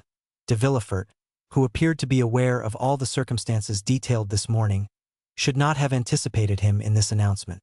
No one who had seen the magistrate at this moment, so thoroughly unnerved by the recent inauspicious combination of circumstances, would have supposed for an instant that he had anticipated the annoyance, although it certainly never had occurred to him that his father would carry candor, or rather rudeness, so far as to relate such a history. And in justice to Villefort, it must be understood that M. Noirtier, who never cared for the opinion of his son on any subject, had always omitted to explain the affair to Villefort, so that he had all his life entertained the belief that General de Quesnel, or the Baron d'Épinay, as he was alternately styled, according as the speaker wished to identify him by his own family name, or by the title which had been conferred on him, fell the victim of assassination, and not that he was killed, fairly in a duel. This harsh letter, coming as it did from a man generally so polite and respectful, struck a mortal blow at the pride of Villefort. Hardly had he read the letter, when his wife entered. The sudden departure of Franz, after being summoned by M. Noirtier, had so much astonished everyone, that the position of Madame de Villefort, left alone with the notary and the witnesses, became every moment more embarrassing. Determined to bear it no longer, she arose and left the room, saying she would go and make some inquiries into the cause of his sudden disappearance. M. de Villefort's communications on the subject were very limited and concise. He told her, in fact, that an explanation had taken place between M. Noirtier, M. d'Épinay, and himself, and that the marriage of Valentine and Franz would consequently be broken off. This was an awkward and unpleasant thing to have to report to those who were waiting. She therefore contented herself with saying that M. Noirtier, having at the commencement of the discussion been attacked by a sort of apoplectic fit, the affair would necessarily be deferred for some days longer. This news, false as it was following so singularly in the train of the two similar misfortunes which had so recently occurred, evidently astonished the auditors, and they retired without a word. During this time Valentine, at once terrified and happy, after having embraced and thanked the feeble old man for thus breaking with a single blow the chain which she had been accustomed to consider as irrefragable, asked leave to retire to her own room, in order to recover her composure. Noirtier looked the permission which she solicited. But instead of going to her own room, Valentine, having once gained her liberty, entered the gallery, and opening a small door at the end of it, found herself at once in the garden. In the midst of all the strange events which had crowded one on the other, an indefinable sentiment of dread had taken possession of Valentine's mind. She expected every moment that she should see Morrel appear, pale and trembling, to forbid the signing of the contract. Like the Laird of Ravenswood in The Bride of Lammermoor, it was high time for her to make her appearance at the gate, for Maximilian had long awaited her coming. He had half guessed what was going on when he saw Franz quit the cemetery with M. de Villefort. He followed M. d'Épinay, saw him enter, afterwards go out, and then re-enter with Albert and Châteaurenaud. He had no longer any doubts as to the nature of the conference. He therefore quickly went to the gate in the clover patch, prepared to hear the result of the proceedings, and very certain that Valentine would hasten to him the first moment she should be set at liberty. He was not mistaken. Peering through the crevices of the wooden partition, he soon discovered the young girl, who cast aside all her usual precautions and walked at once to the barrier. The first glance which Maximilian directed towards her entirely reassured him, and the first words she spoke made his heart bound with delight. "We are saved," said Valentine. "Saved?" repeated Morrel, not being able to conceive such intense happiness. "By whom?" "By my grandfather. Oh, Morrel, pray love him for all his goodness to us." Morrel swore to love him with all his soul, and at that moment he could safely promise to do so, for he felt as though it were not enough to love him merely as a friend or even as a father, he worshipped him as a god. "But tell me, Valentine, how has it all been effected? What strange means has he used to compass this blessed end?" Valentine was on the point of relating all that had passed, but she suddenly remembered that in doing so she must reveal a terrible secret which concerned others as well as her grandfather, and she said, "At some future time I will tell you all about it." "But when will that be?" "When I am your wife." The conversation had now turned upon a topic so pleasing to Morrel, that he was ready to accede to anything that Valentine thought fit to propose, and he likewise felt that a piece of intelligence such as he just heard ought to be more than sufficient to content him for one day. However, he would not leave without the promise of seeing Valentine again the next night. Valentine promised all that Morrel required of her, and certainly it was less difficult now for her to believe that she should marry Maximilian than it was an hour ago to assure herself that she should not marry Franz. During the time occupied by the interview we have just detailed, Madame de Villefort had gone to visit M. Noirtier. The old man looked at her with that stern and forbidding expression with which he was accustomed to receive her. "Sir," said she, "it is superfluous for me to tell you that Valentine's marriage is broken off, since it was here that the affair was concluded." Noirtier's countenance remained immovable. "But one thing I can tell you, of which I do not think you are aware, that is, that I have always been opposed to this marriage, and that the contract was entered into entirely without my consent or approbation." Noirtier regarded his daughter-in-law with the look of a man desiring an explanation. "Now that this marriage, which I know you so much disliked, is done away with, I come to you on an errand which neither M. de Villefort nor Valentine could consistently undertake." Noirtier's eyes demanded the nature of her mission. "I come to entreat you, sir," continued Madame de Villefort, "as the only one who has the right of doing so, inasmuch as I am the only one who will receive no personal benefit from the transaction. I come to entreat you to restore, not your love, for that she has always possessed, but to restore your fortune to your granddaughter." There was a doubtful expression in Noirtier's eyes. He was evidently trying to discover the motive of this proceeding, and he could not succeed in doing so. "May I hope, sir," said Madame de Villefort, "that your intentions accord with my request?" Noirtier made a sign that they did. "In that case, sir," rejoined Madame de Villefort, "I will leave you overwhelmed with gratitude and happiness at your prompt acquiescence to my wishes." She then bowed to M. Noirtier and retired. The next day M. Noirtier sent for the notary. The first will was torn up and a second made, in which he left the whole of his fortune to Valentine, on condition that she should never be separated from him. It was then generally reported that Mademoiselle de Villefort, the heiress of the Marquis and Marchioness of Saint Méran, had regained the good graces of her grandfather, and that she would ultimately be in possession of an income of 300,000 livres, while all the proceedings relative to the dissolution of the marriage contract were being carried on at the house of M. de Villefort. Monte Cristo had paid his visit to the Count of Morcerf, who, in order to lose no time in responding to M. Danglars' wishes, and at the same time to pay all due deference to his position in society, donned his uniform of lieutenant general, which he ornamented with all his crosses, and thus attired, ordered his finest horses and drove to the Rue de la Chaussée-d'Antin. And Danglars was balancing his monthly accounts, and it was perhaps not the most favorable moment for finding him in his best humor. At the first sight of his old friend, Danglars assumed his majestic air, and settled himself in his easy-chair. Morcerf, usually so stiff and formal, accosted the banker in an affable and smiling manner, and, feeling sure that the overture he was about to make would be well received, he did not consider it necessary to adopt any maneuvers in order to gain his end, but went at once straight to the point. 40086 M. "Well, Baron," said he, "here I am at last. Some time has elapsed since our plans were formed, and they are not yet executed." Morcerf paused at these words, quietly waiting till the cloud should have dispersed which had gathered on the brow of Danglars, and which he attributed to his silence. But, on the contrary, to his great surprise, it grew darker and darker. "To what do you allude, monsieur?" said Danglars, as if he were trying in vain to guess at the possible meaning of the general's words. "Ah," said Morcerf, "I see you are a stickler for forms, my dear sir, and you would remind me that the ceremonial rites should not be omitted. Ma foi, I beg your pardon, but as I have but one son, and it is the first time I have ever thought of marrying him, I am still serving my apprenticeship, you know. Come, I will reform." And Morcerf with a forced smile arose, and, making a low bow to M. Danglars, said, "Baron, I have the honor of asking of you the hand of Mademoiselle Eugénie Danglars for my son, the Vicomte Albert de Morcerf." But Danglars, instead of receiving this address in the favorable manner which Morcerf had expected, knit his brow, and without inviting the Count, who was still standing, to take a seat, he said, "Monsieur, it will be necessary to reflect before I give you an answer." "To reflect?" said Morcerf, more and more astonished. Have you not had enough time for reflection during the 8 years which have elapsed since this marriage was first discussed between us? Count, said the banker, things are constantly occurring in the world to induce us to lay aside our most established opinions, or at all events to cause us to remodel them according to the change of circumstances, which may have placed affairs in a totally different light to that in which we at first viewed them. I do not understand you, Baron, said Morcerf.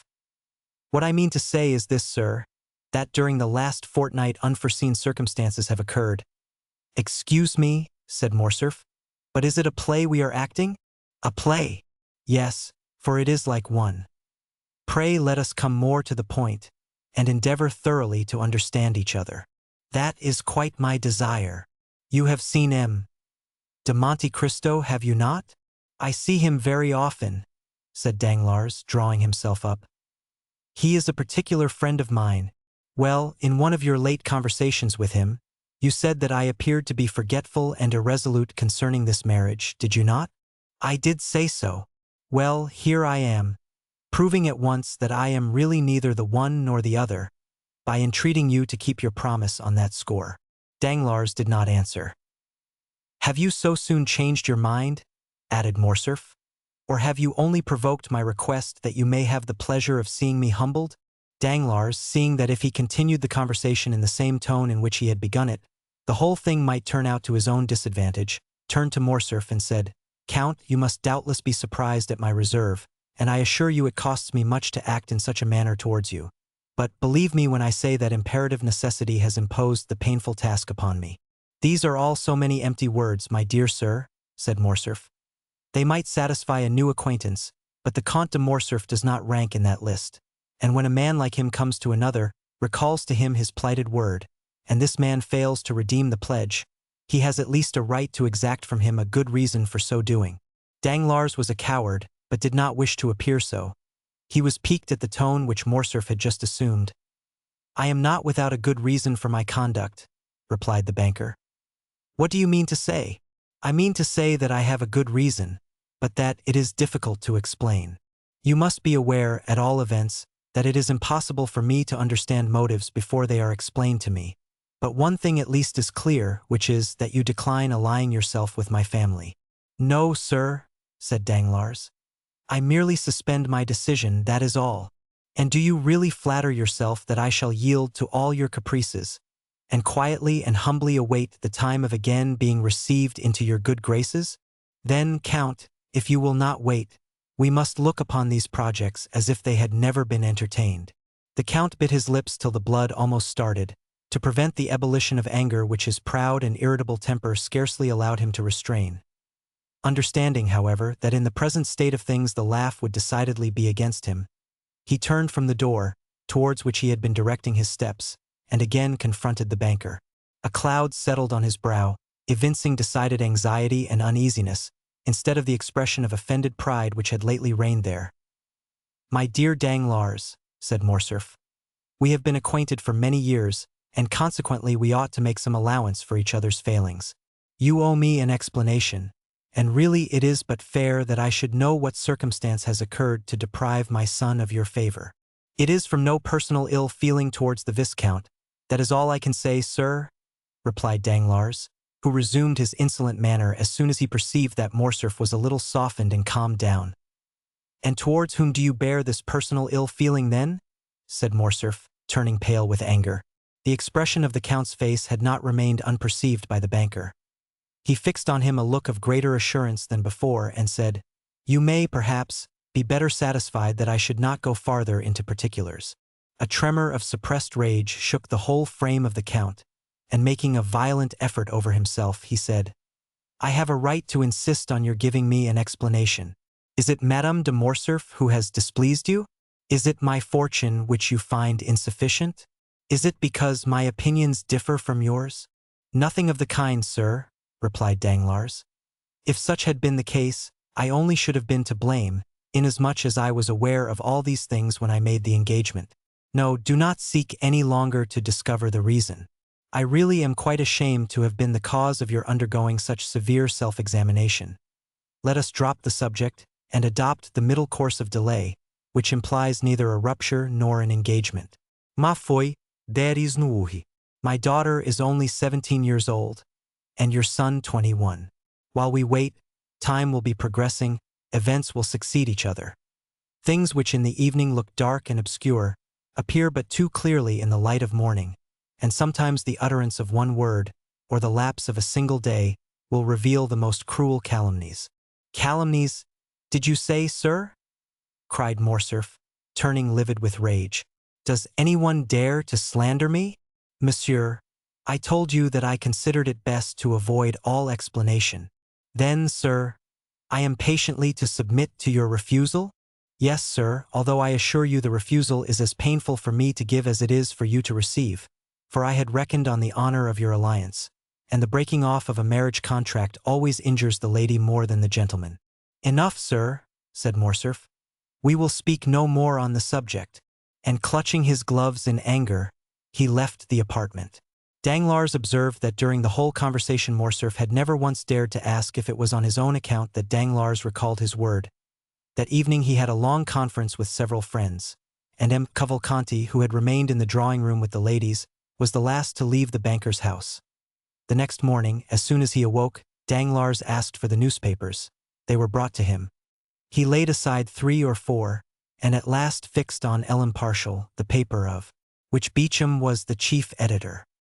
He hastily tore off the cover, opened the journal with nervous precipitation, passed contemptuously over the Paris jottings, and arriving at the miscellaneous intelligence, stopped with a malicious smile at a paragraph headed "We hear from Yenna." Very good, observed Danglars after having read the paragraph. Here is a little article on Colonel Fernand, which, if I am not mistaken, would render the explanation which the Comte de Morcerf required of me perfectly unnecessary. At the same moment, that is, at 9 o'clock in the morning, Albert de Morcerf, dressed in a black coat buttoned up to his chin, might have been seen walking with a quick and agitated step in the direction of Monte Cristo's house in the Champs-Élysées. When he presented himself at the gate, the porter informed him that the Count had gone out about half an hour previously. Did he take Baptistin with him? No, my lord. Call him, then. I wish to speak to him. The concierge went to seek the valet de chambre and returned with him in an instant. My good friend, said Albert, I beg pardon for my intrusion, but I was anxious to know from your own mouth if your master was really out or not. He is really out, sir, replied Baptistin. Out even to me? I know how happy my master always is to receive the Vicomte, said Baptistin, and I should therefore never think of including him in any general order. You are right, and now I wish to see him on an affair of great importance. Do you think it will be long before he comes in? No, I think not, for he ordered his breakfast at 10 o'clock. Well, I will go and take a turn in the Champs-Élysées, and at 10 o'clock I will return here. Meanwhile, if the Count should come in, will you beg him not to go out again without seeing me? You may depend on my doing so, sir, said Baptistin. Albert left the cab in which he had come at the Count's door, intending to take a turn on foot. As he was passing the Allée de Veuves, he thought he saw the Count's horses standing at Gosset's shooting gallery. He approached and soon recognized the coachman. Is the Count shooting in the gallery? Said Morcerf. Yes, sir, replied the coachman. While he was speaking, Albert had heard the report of 2 or 3 pistol shots. He entered, and on his way met the waiter. Excuse me, my lord, said the lad, but will you have the kindness to wait a moment? What for, Philip? Asked Albert, who, being a constant visitor there, did not understand this opposition to his entrance. Because the person who is now in the gallery prefers being alone, and never practices in the presence of anyone. Not even before you, Philip? Then who loads his pistol? His servant. A Nubian? A Negro? It is he, then. Do you know this gentleman? Yes, and I am come to look for him. He is a friend of mine. Oh, that is quite another thing, then. I will go immediately and inform him of your arrival. And Philip, urged by his own curiosity, entered the gallery. A second afterwards, Monte Cristo appeared on the threshold. I ask your pardon, my dear Count, said Albert, for following you here, and I must first tell you that it was not the fault of your servants that I did so. I alone am to blame for the indiscretion. I went to your house, and they told me you were out, but that they expected you home at 10 o'clock to breakfast. I was walking about in order to pass away the time till 10 o'clock, when I caught sight of your carriage and horses. What you have just said induces me to hope that you intend breakfasting with me. For 0092M, no thank you. I am thinking of other things besides breakfast just now. Perhaps we may take that meal at a later hour and in worse company. What on earth are you talking of? I am to fight today. For what? For the sake of fighting. Yes, I understand that, but what is the quarrel? People fight for all sorts of reasons, you know? I fight in the cause of honor. Ah, that is something serious. So serious that I come to beg you to render me a service. What is it? To be my second. That is a serious matter, and we will not discuss it here. Let us speak of nothing till we get home. Ali, bring me some water. The Count turned up his sleeves and passed into the little vestibule where the gentlemen were accustomed to wash their hands after shooting.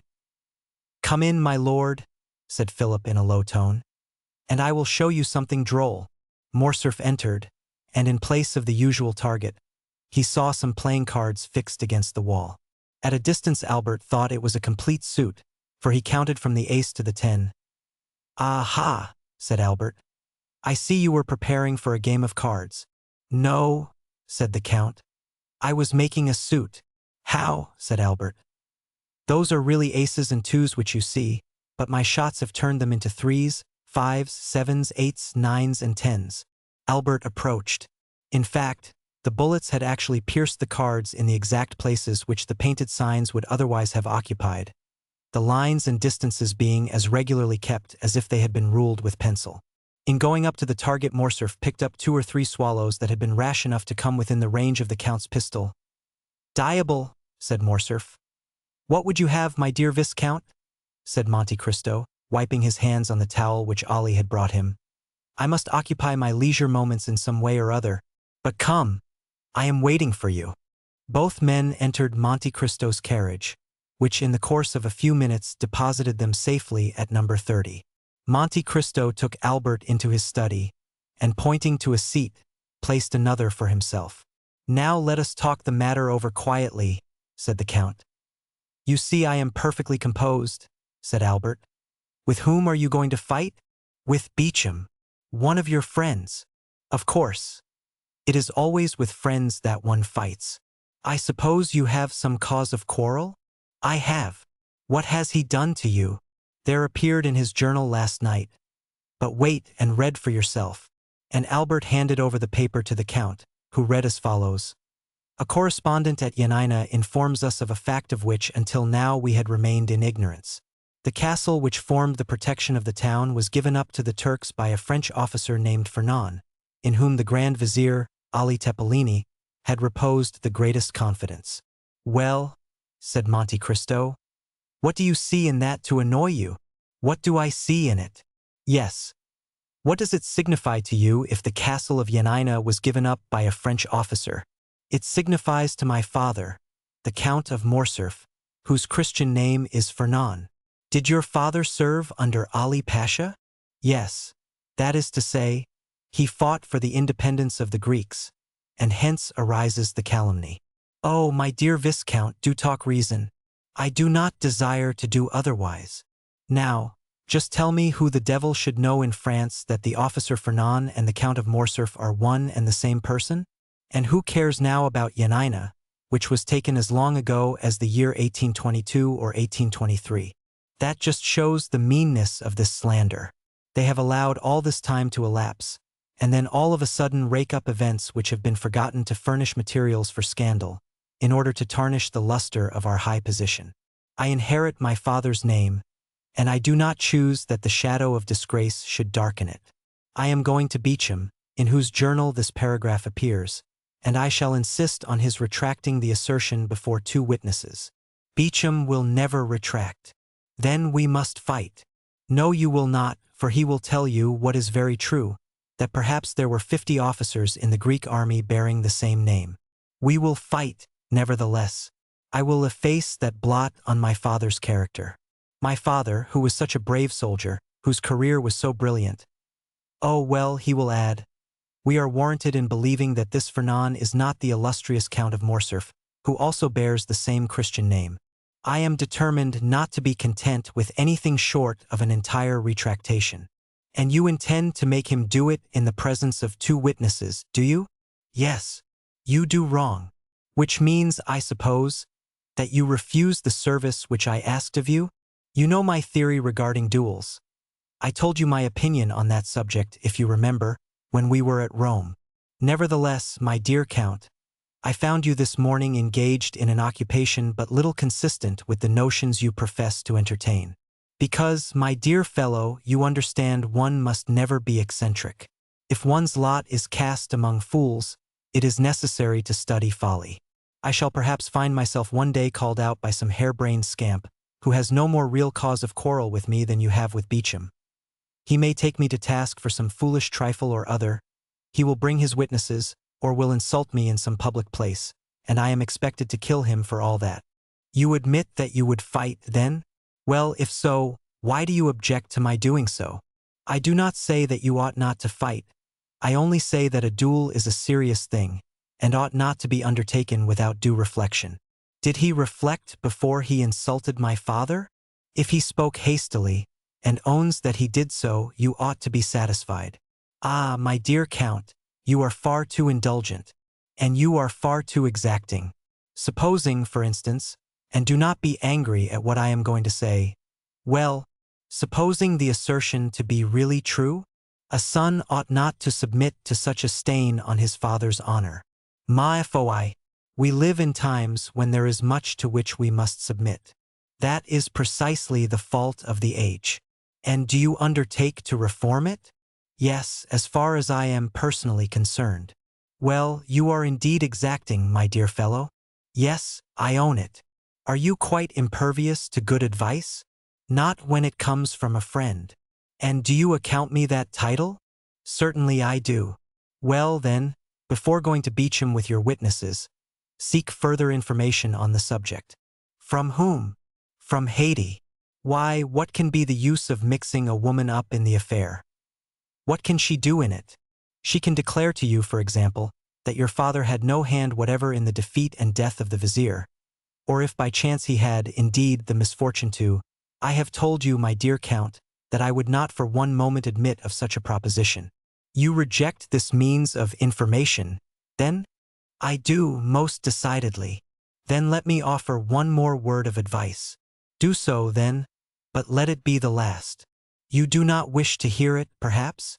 On the contrary, I request it. Do not take any witnesses with you when you go to Beauchamp. Visit him alone. That would be contrary to all custom. Your case is not an ordinary one. And what is your reason for advising me to go alone?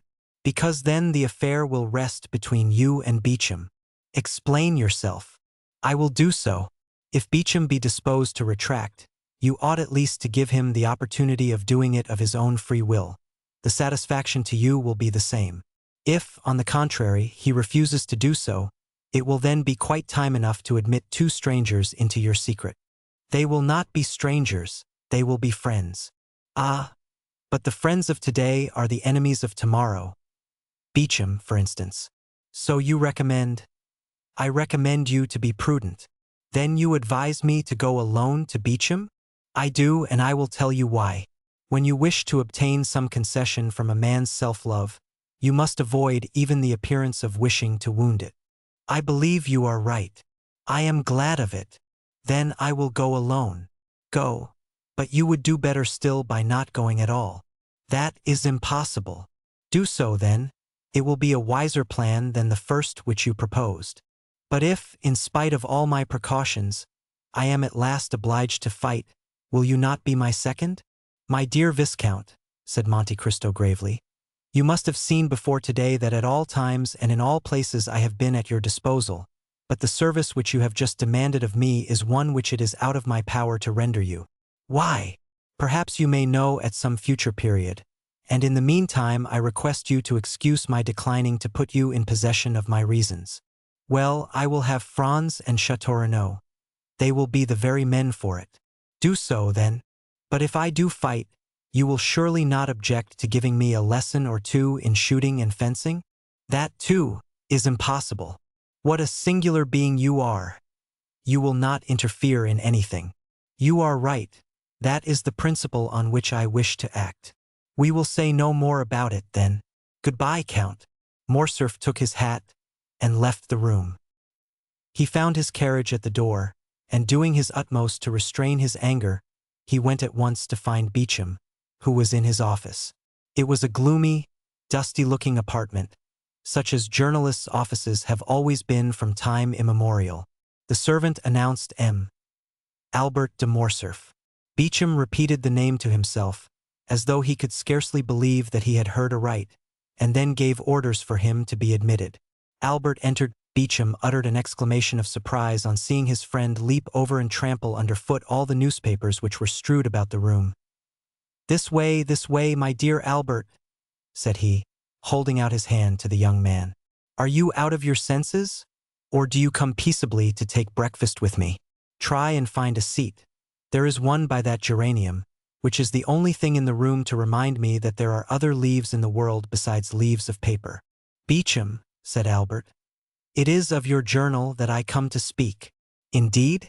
What do you wish to say about it?" "I desire that a statement contained in it should be rectified." "To what do you refer? But pray sit down."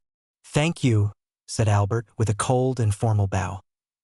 "Will you now have the kindness to explain the nature of the statement which has displeased you? An announcement has been made which implicates the honor of a member of my family." "What is it?" said Beauchamp, much surprised. "Surely you must be mistaken. The story sent you from Yanina." "Yanina? Yes. Really you appear to be totally ignorant of the cause which brings me here." "Such is really the case, I assure you, upon my honor." "Baptiste, give me yesterday's paper," cried Beauchamp. "Here, I have brought mine with me," replied Albert. Beauchamp took the paper and read the article to which Albert pointed in an undertone. "You see it is a serious annoyance," said Morcerf, when Beauchamp had finished the perusal of the paragraph. "Is the officer referred to a relation of yours, then?" demanded the journalist. "Yes," said Albert, blushing. "Well, what do you wish me to do for you?" said Beauchamp mildly. "My dear Beauchamp, I wish you to contradict this statement." Beauchamp looked at Albert with a benevolent expression. "Come," said he, "this matter will want a good deal of talking over. A retractation is always a serious thing, you know. Sit down, and I will read it again."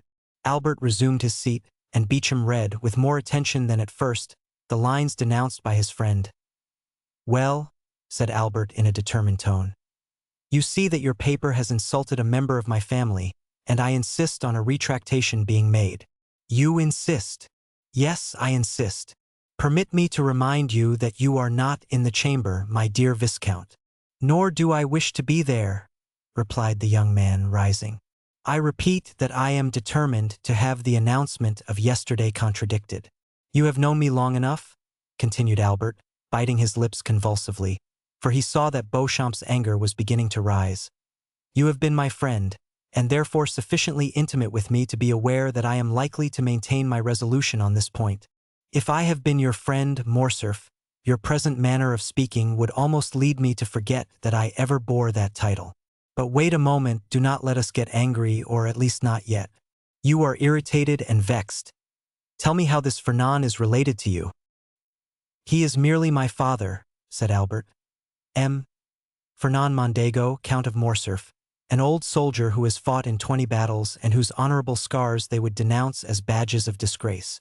"Is it your father?" said Beauchamp. "That is quite another thing. Then I can well understand your indignation, my dear Albert. I will look at it again." And he read the paragraph for the third time, laying a stress on each word as he proceeded. "But the paper nowhere identifies this Fernand with your father. For 0100M no, but the connection will be seen by others, and therefore I will have the article contradicted." At the words "I will," Beauchamp steadily raised his eyes to Albert's countenance, and then as gradually lowering them, he remained thoughtful for a few moments. "You will retract this assertion, will you not, Beauchamp?" said Albert with increased though stifled anger. "Yes," replied Beauchamp. "Immediately?" said Albert. "When I am convinced that the statement is false." "What? The thing is worth looking into, and I will take pains to investigate the matter thoroughly." "But what is there to investigate, sir?" said Albert, and raged beyond measure at Beauchamp's last remark. If you do not believe that it is my father, say so immediately, and if, on the contrary, you believe it to be him, state your reasons for doing so. Beauchamp looked at Albert with the smile which was so peculiar to him, and which in its numerous modifications served to express every varied emotion of his mind. "Sir," replied he, "if you came to me with the idea of demanding satisfaction, you should have gone at once to the point, and not have entertained me with the idle conversation to which I have been patiently listening for the last half-hour. Am I to put this construction on your visit? Yes, if you will not consent to retract that infamous calumny. Wait a moment, no threats, if you please, M. Fernand Mondego, Vicomte de Morcerf. I never allow them from my enemies, and therefore shall not put up with them from my friends. You insist on my contradicting the article relating to General Fernand, an article with which, I assure you on my word of honor, I had nothing whatever to do." "Yes, I insist on it," said Albert, whose mind was beginning to get bewildered with the excitement of his feelings. "And if I refuse to retract, you wish to fight, do you?" said Beauchamp in a calm tone. "Yes," replied Albert, raising his voice. "Well," said Beauchamp, "here is my answer, my dear sir. The article was not inserted by me. I was not even aware of it. But you have, by the step you have taken, called my attention to the paragraph in question, and it will remain until it shall be either contradicted or confirmed by someone who has a right to do so." "Sir," said Albert, rising, "I will do myself the honor of sending my seconds to you, and you will be kind enough to arrange with them the place of meeting and the weapons." "Certainly, my dear sir. And this evening, if you please, or tomorrow at the latest, we will meet." No, I will be on the ground at the proper time. But in my opinion, and I have a right to dictate the preliminaries, as it is I who have received the provocation. In my opinion, the time ought not to be yet.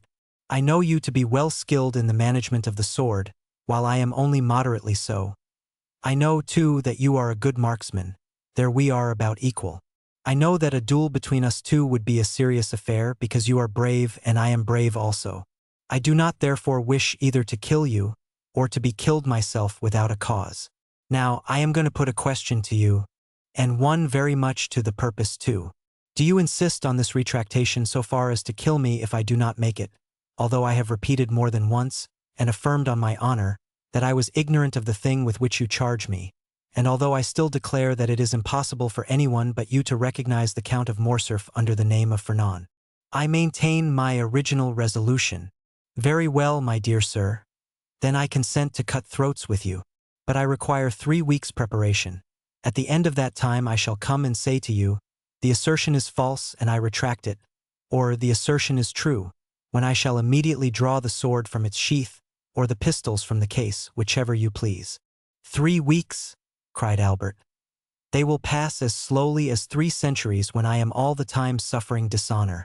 Had you continued to remain on amicable terms with me, I should have said, patience, my friend. But you have constituted yourself my enemy, therefore I say, what does that signify to me, sir? Well, let it be 3 weeks then, said Morcerf. But remember, at the expiration of that time no delay or subterfuge will justify you in. Albert de Morcerf, said Beauchamp, rising in his turn. I cannot throw you out of window for 3 weeks, that is to say, for 24 days to come, nor have you any right to split my skull open till that time has elapsed. Today is the 29th of August. The 21st of September will, therefore, be the conclusion of the term agreed on, until that time arrives, and it is the advice of a gentleman which I am about to give you. Till then we will refrain from growling and barking like 2 dogs chained within sight of each other. When he had concluded his speech, Beauchamp bowed coldly to Albert, turned his back upon him, and went to the press-room. Albert vented his anger on a pile of newspapers, which he sent flying all over the office by switching them violently with his stick. After which ebullition he departed, not, however, without walking several times to the door of the press-room, as if he had half a mind to enter point 4010 for him, while Albert was lashing the front of his carriage in the same manner that he had the newspapers which were the innocent agents of his discomfiture. As he was crossing the barrier he perceived Morrel, who was walking with a quick step and a bright eye. He was passing the Chinese baths, and appeared to have come from the direction of the Porte Saint-Martin, and to be going towards the Madeleine. "Ah," said Morcerf, "there goes a happy man," and it so happened Albert was not mistaken in his opinion. Chapter 79. The lemonade moral was, in fact, very happy. Noirtier had just sent for him, and he was in such haste to know the reason of his doing so that he had not stopped to take a cab, placing infinitely more dependence on his own 2 legs than on the 4 legs of a cab horse. He had therefore set off at a furious rate from the Rue Meslay, and was hastening with rapid strides in the direction of the Faubourg Saint-Honoré. Morel advanced with a firm, manly tread, and poor Barrois followed him as he best might. Morel was only 31, Barrois was 60 years of age. Morel was deeply in love, and Barrois was dying with heat and exertion. These 2 men, thus opposed in age and interests, resembled 2 parts of a triangle, presenting the extremes of separation, yet nevertheless possessing their point of union. This point of union was Noirtier, and it was he who had just sent for Morel, with the request that the latter would lose no time in coming to him, a command which Morel obeyed to the letter, to the great discomfiture of Barrois. On arriving at the house, Morel was not even out of breath, for love lends wings to our desires. But Barrois, who had long forgotten what it was to love, was sorely fatigued by the expedition he had been constrained to use. The old servant introduced Morel by a private entrance, closed the door of the study, and soon the rustling of a dress announced the arrival of Valentine. She looked marvelously beautiful in her deep mourning dress, and Morel experienced such intense delight in gazing upon her that he felt as if he could almost have dispensed with the conversation of her grandfather. But the easy chair of the old man was heard rolling along the floor, and he soon made his appearance in the room. Noirtier acknowledged by a look of extreme kindness and benevolence the thanks which Morel lavished on him for his timely intervention on behalf of Valentine and himself, an intervention which had saved them from despair. Morel then cast on the invalid an interrogative look as to the new favor which he designed to bestow on him. Valentine was sitting at a little distance from them, timidly awaiting the moment when she should be obliged to speak. Noirtier fixed his eyes on her. "Am I to say what you told me?" asked Valentine. Noirtier made a sign that she was to do so. "Monsieur Morel," said Valentine to the young man, who was regarding her with the most intense interest, "my grandfather M. Noirtier had 1,000 things to say which he told me 3 days ago, and now he has sent for you that I may repeat them to you. I will repeat them, then, and since he has chosen me as his interpreter, I will be faithful to the trust, and will not alter a word of his intentions." "Oh, I am listening with the greatest impatience," replied the young man. "Speak, I beg of you." Valentine cast down her eyes. This was a good omen for Morel, for he knew that nothing but happiness could have the power of thus overcoming Valentine. "My grandfather intends leaving this house," said she, "and Barrois is looking out for suitable apartments for him in another. But you, Mademoiselle de Villefort, you who are necessary to M. Noirtier's happiness—" "I," interrupted Valentine, "I shall not leave my grandfather. That is an understood thing between us. My apartment will be close to his. Now M. de Villefort must either give his consent to this plan or his refusal. In the first case I shall leave directly, and in the second, I shall wait till I am of age, which will be in about 10 months. Then I shall be free, I shall have an independent fortune and—" "And what?" demanded Morel. "And with my grandfather's consent I shall fulfill the promise which I have made you." Valentine pronounced these last few words in such a low tone that nothing but Morel's intense interest in what she was saying could have enabled him to hear them. "Have I not explained your wishes, grandpapa?" said Valentine, addressing Noirtier. "Yes," looked the old man.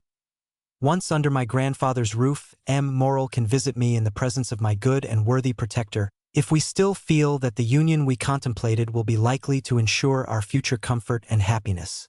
In that case, I shall expect M. Morel to come and claim me at my own hands. But, alas, I have heard it said that hearts inflamed by obstacles to their desire grew cold in time of security. I trust we shall never find it so in our experience." "Oh!"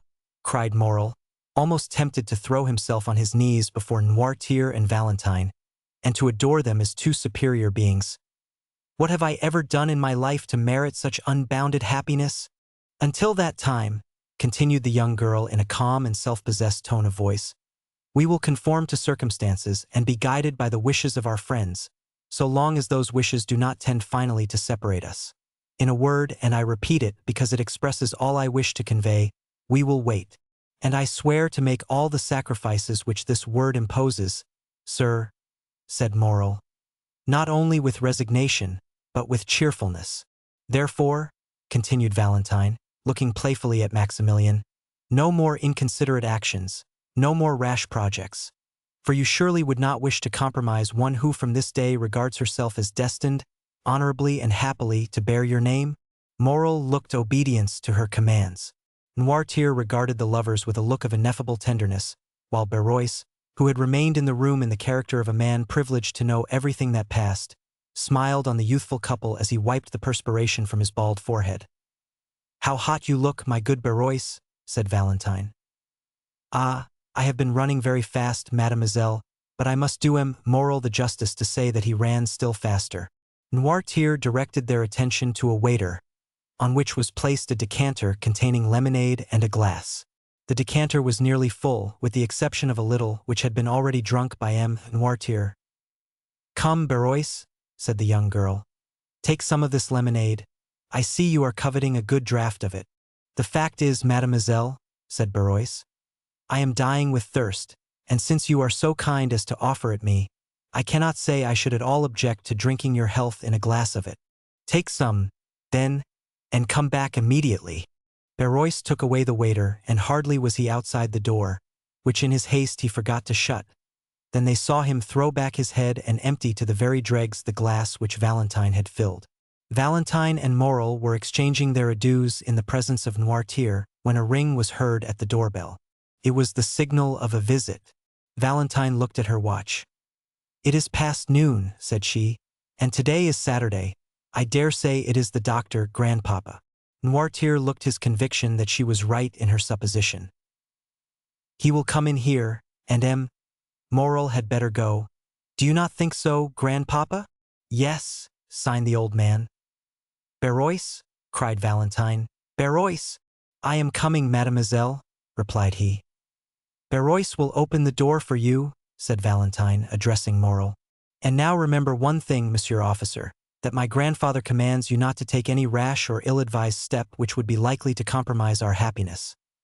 "For 0108 I promised him to wait," replied Morrel, "and I will wait." At this moment Berois entered. "Who rang?" asked Valentine. "Dr. d'Avrigny," said Berois, staggering as if he would fall. "What is the matter, Berois?" said Valentine. The old man did not answer, but looked at his master with wild staring eyes, while with his cramped hand he grasped a piece of furniture to enable him to stand upright. "He is going to fall!" cried Morrel. The rigors which had attacked Berois gradually increased. The features of the face became quite altered, and the convulsive movement of the muscles appeared to indicate the approach of a most serious nervous disorder. Noirtier, seeing Berois in this pitiable condition, showed by his looks all the various emotions of sorrow and sympathy which can animate the heart of man. Berois made some steps towards his master. "Ah, sir," said he, "tell me what is the matter with me. I am suffering. I cannot see. 1,000 fiery darts are piercing my brain. Ah! Don't touch me, pray don't." By this time his haggard eyes had the appearance of being ready to start from their sockets. His head fell back, and the lower extremities of the body began to stiffen. Valentine uttered a cry of horror. Morrel took her in his arms, as if to defend her from some unknown danger. D'Avrigny, cried she, in a stifled voice. "Help, help!" Berois turned round and with a great effort stumbled a few steps, then fell at the feet of Noirtier, and resting his hand on the knee of the invalid, exclaimed, "My master, my good master!" At this moment de Villefort, attracted by the noise, appeared on the threshold. Morrel relaxed his hold of Valentine, and retreating to a distant corner of the room remained half hidden behind a curtain. Pale as if he had been gazing on a serpent, he fixed his terrified eye on the agonized sufferer. Noirtier, burning with impatience and terror, was in despair at his utter inability to help his old domestic, whom he regarded more in the light of a friend than a servant. One might, by the fearful swelling of the veins of his forehead and the contraction of the muscles round the eye, trace the terrible conflict which was going on between the living energetic mind and the inanimate and helpless body of Berois.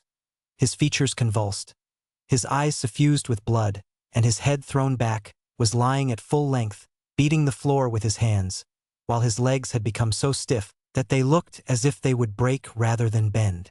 A slight appearance of foam was visible around the mouth, and he breathed painfully, and with extreme difficulty Villefort seemed stupefied with astonishment, and remained gazing intently on the scene before him without uttering a word. He had not seen Morel. After a moment of dumb contemplation, during which his face became pale and his hair seemed to stand on end, he sprang towards the door, crying out, "Doctor, doctor, come instantly, pray come." "Madam, madam," cried Valentine, calling her stepmother, and running upstairs to meet her. "Come quick, quick, and bring your bottle of smelling salts with you." "What is the matter?" said Madame de Villefort in a harsh and constrained tone. "Oh, come, come." "But where is the doctor?" exclaimed Villefort. "Where is he?" Madame de Villefort now deliberately descended the staircase.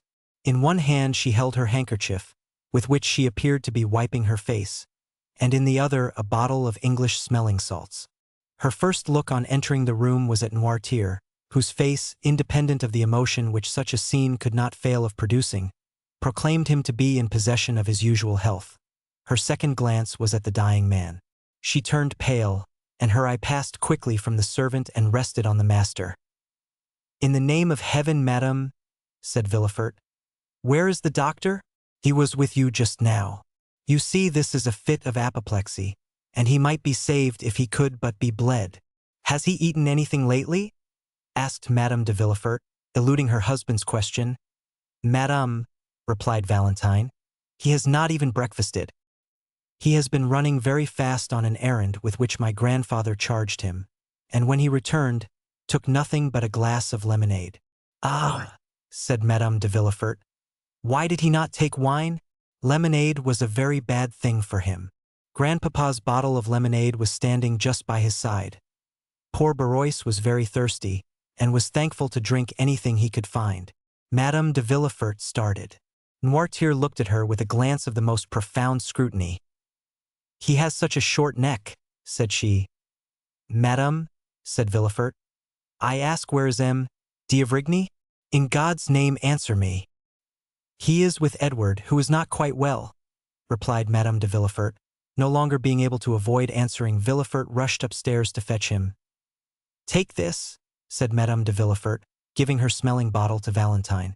"They will, no doubt, bleed him. Therefore I will retire, for I cannot endure the sight of blood." And she followed her husband upstairs. Morel now emerged from his hiding place, where he had remained quite unperceived. So great had been the general confusion.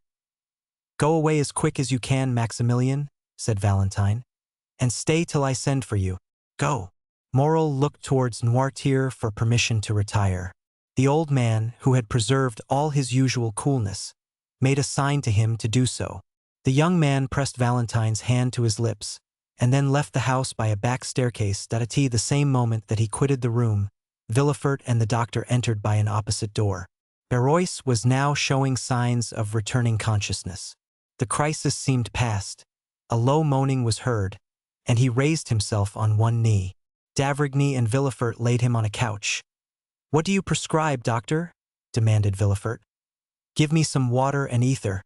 You have some in the house, have you not?" "Yes." "Send for some oil of turpentine and tartar emetic."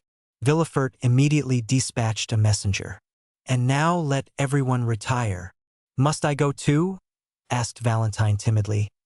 "Yes, mademoiselle, you especially," replied the doctor abruptly. Valentine looked at M. d'Avrigny with astonishment, kissed her grandfather on the forehead, and left the room. The doctor closed the door after her with a gloomy air. "Look, look, doctor," said Villefort. "He is quite coming round again. I really do not think, after all, it is anything of consequence." M. d'Avrigny answered by a melancholy smile. "How do you feel, Barrois?" asked he. "A little better, sir. Will you drink some of this ether and water?" "I will try, but don't touch me." "Why not?" "Because I feel that if you were only to touch me with the tip of your finger, the fit would return." "Drink." Barrois took the glass, and, raising it to his purple lips, took about half of the liquid offered him. Where do you suffer? Asked the doctor. Everywhere. I feel cramps over my whole body. Do you find any dazzling sensation before the eyes? Yes. Any noise in the ears? Frightful. For 0112M, when did you first feel that? Just now. Suddenly? Yes. Like a clap of thunder. Did you feel nothing of it yesterday or the day before? Nothing. No drowsiness? None. What have you eaten today? I have eaten nothing. I only drank a glass of my master's lemonade, that's all. And Barrois turned towards Noirtier, who, immovably fixed in his armchair, was contemplating this terrible scene without allowing a word or a movement to escape him. Where is this lemonade? Asked the doctor eagerly. Downstairs in the decanter. Whereabouts downstairs? In the kitchen. Shall I go and fetch it, doctor? Inquired Villefort.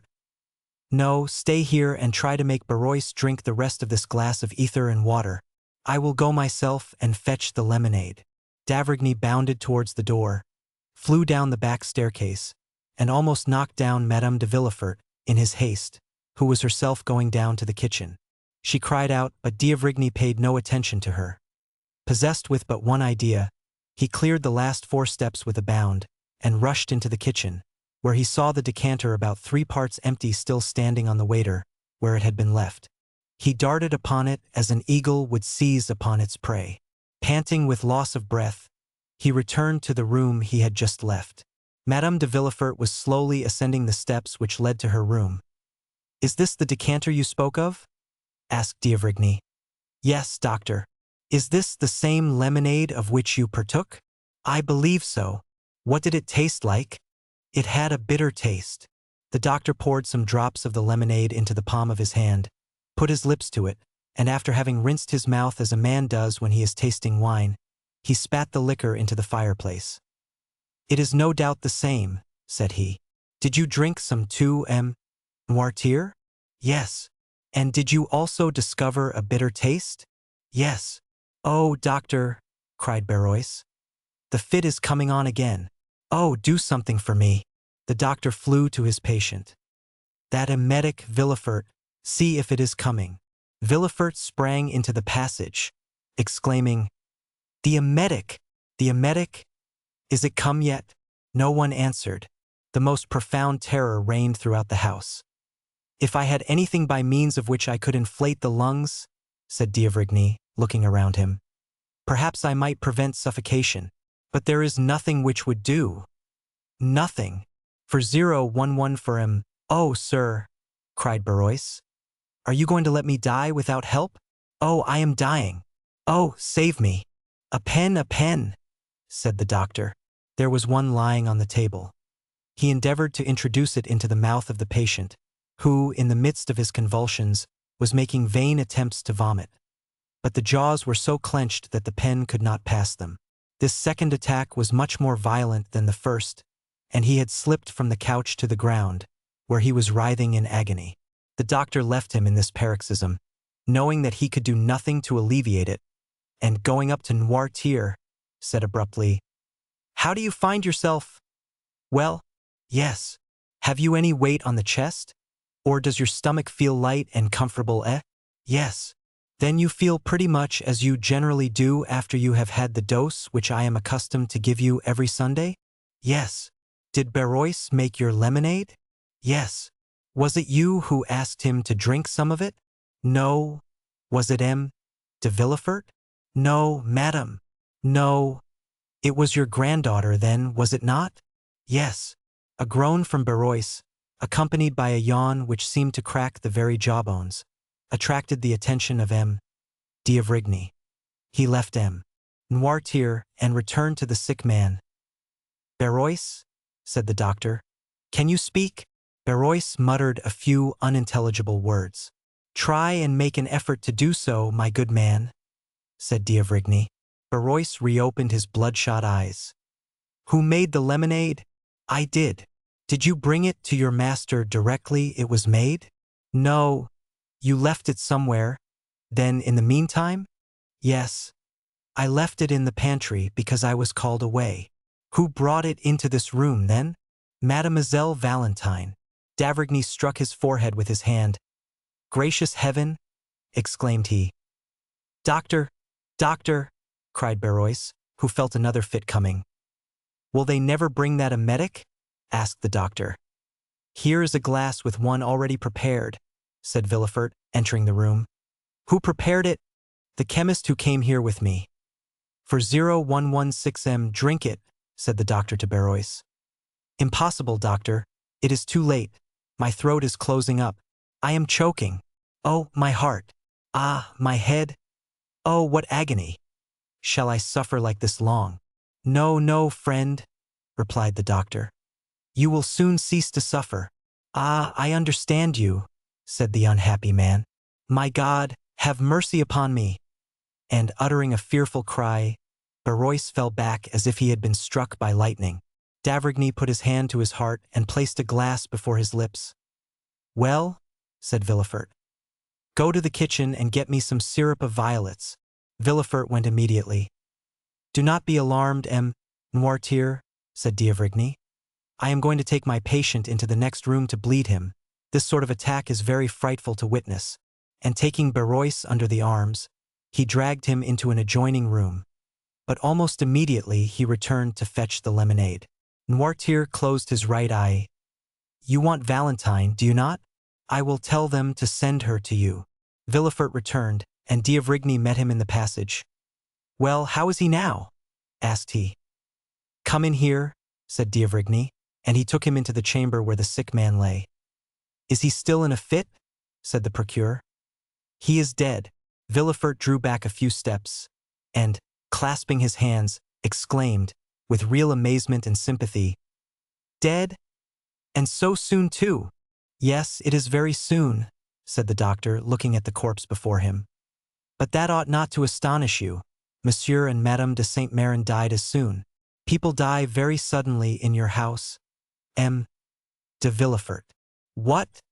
cried the magistrate, with an accent of horror and consternation. "Are you still harping on that terrible idea?"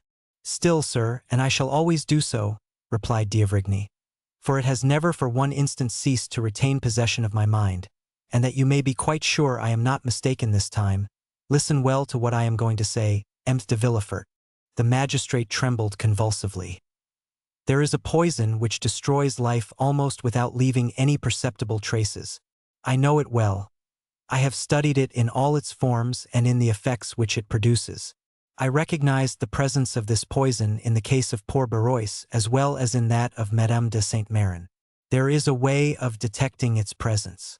It restores the blue color of litmus paper reddened by an acid, and it turns syrup of violets green.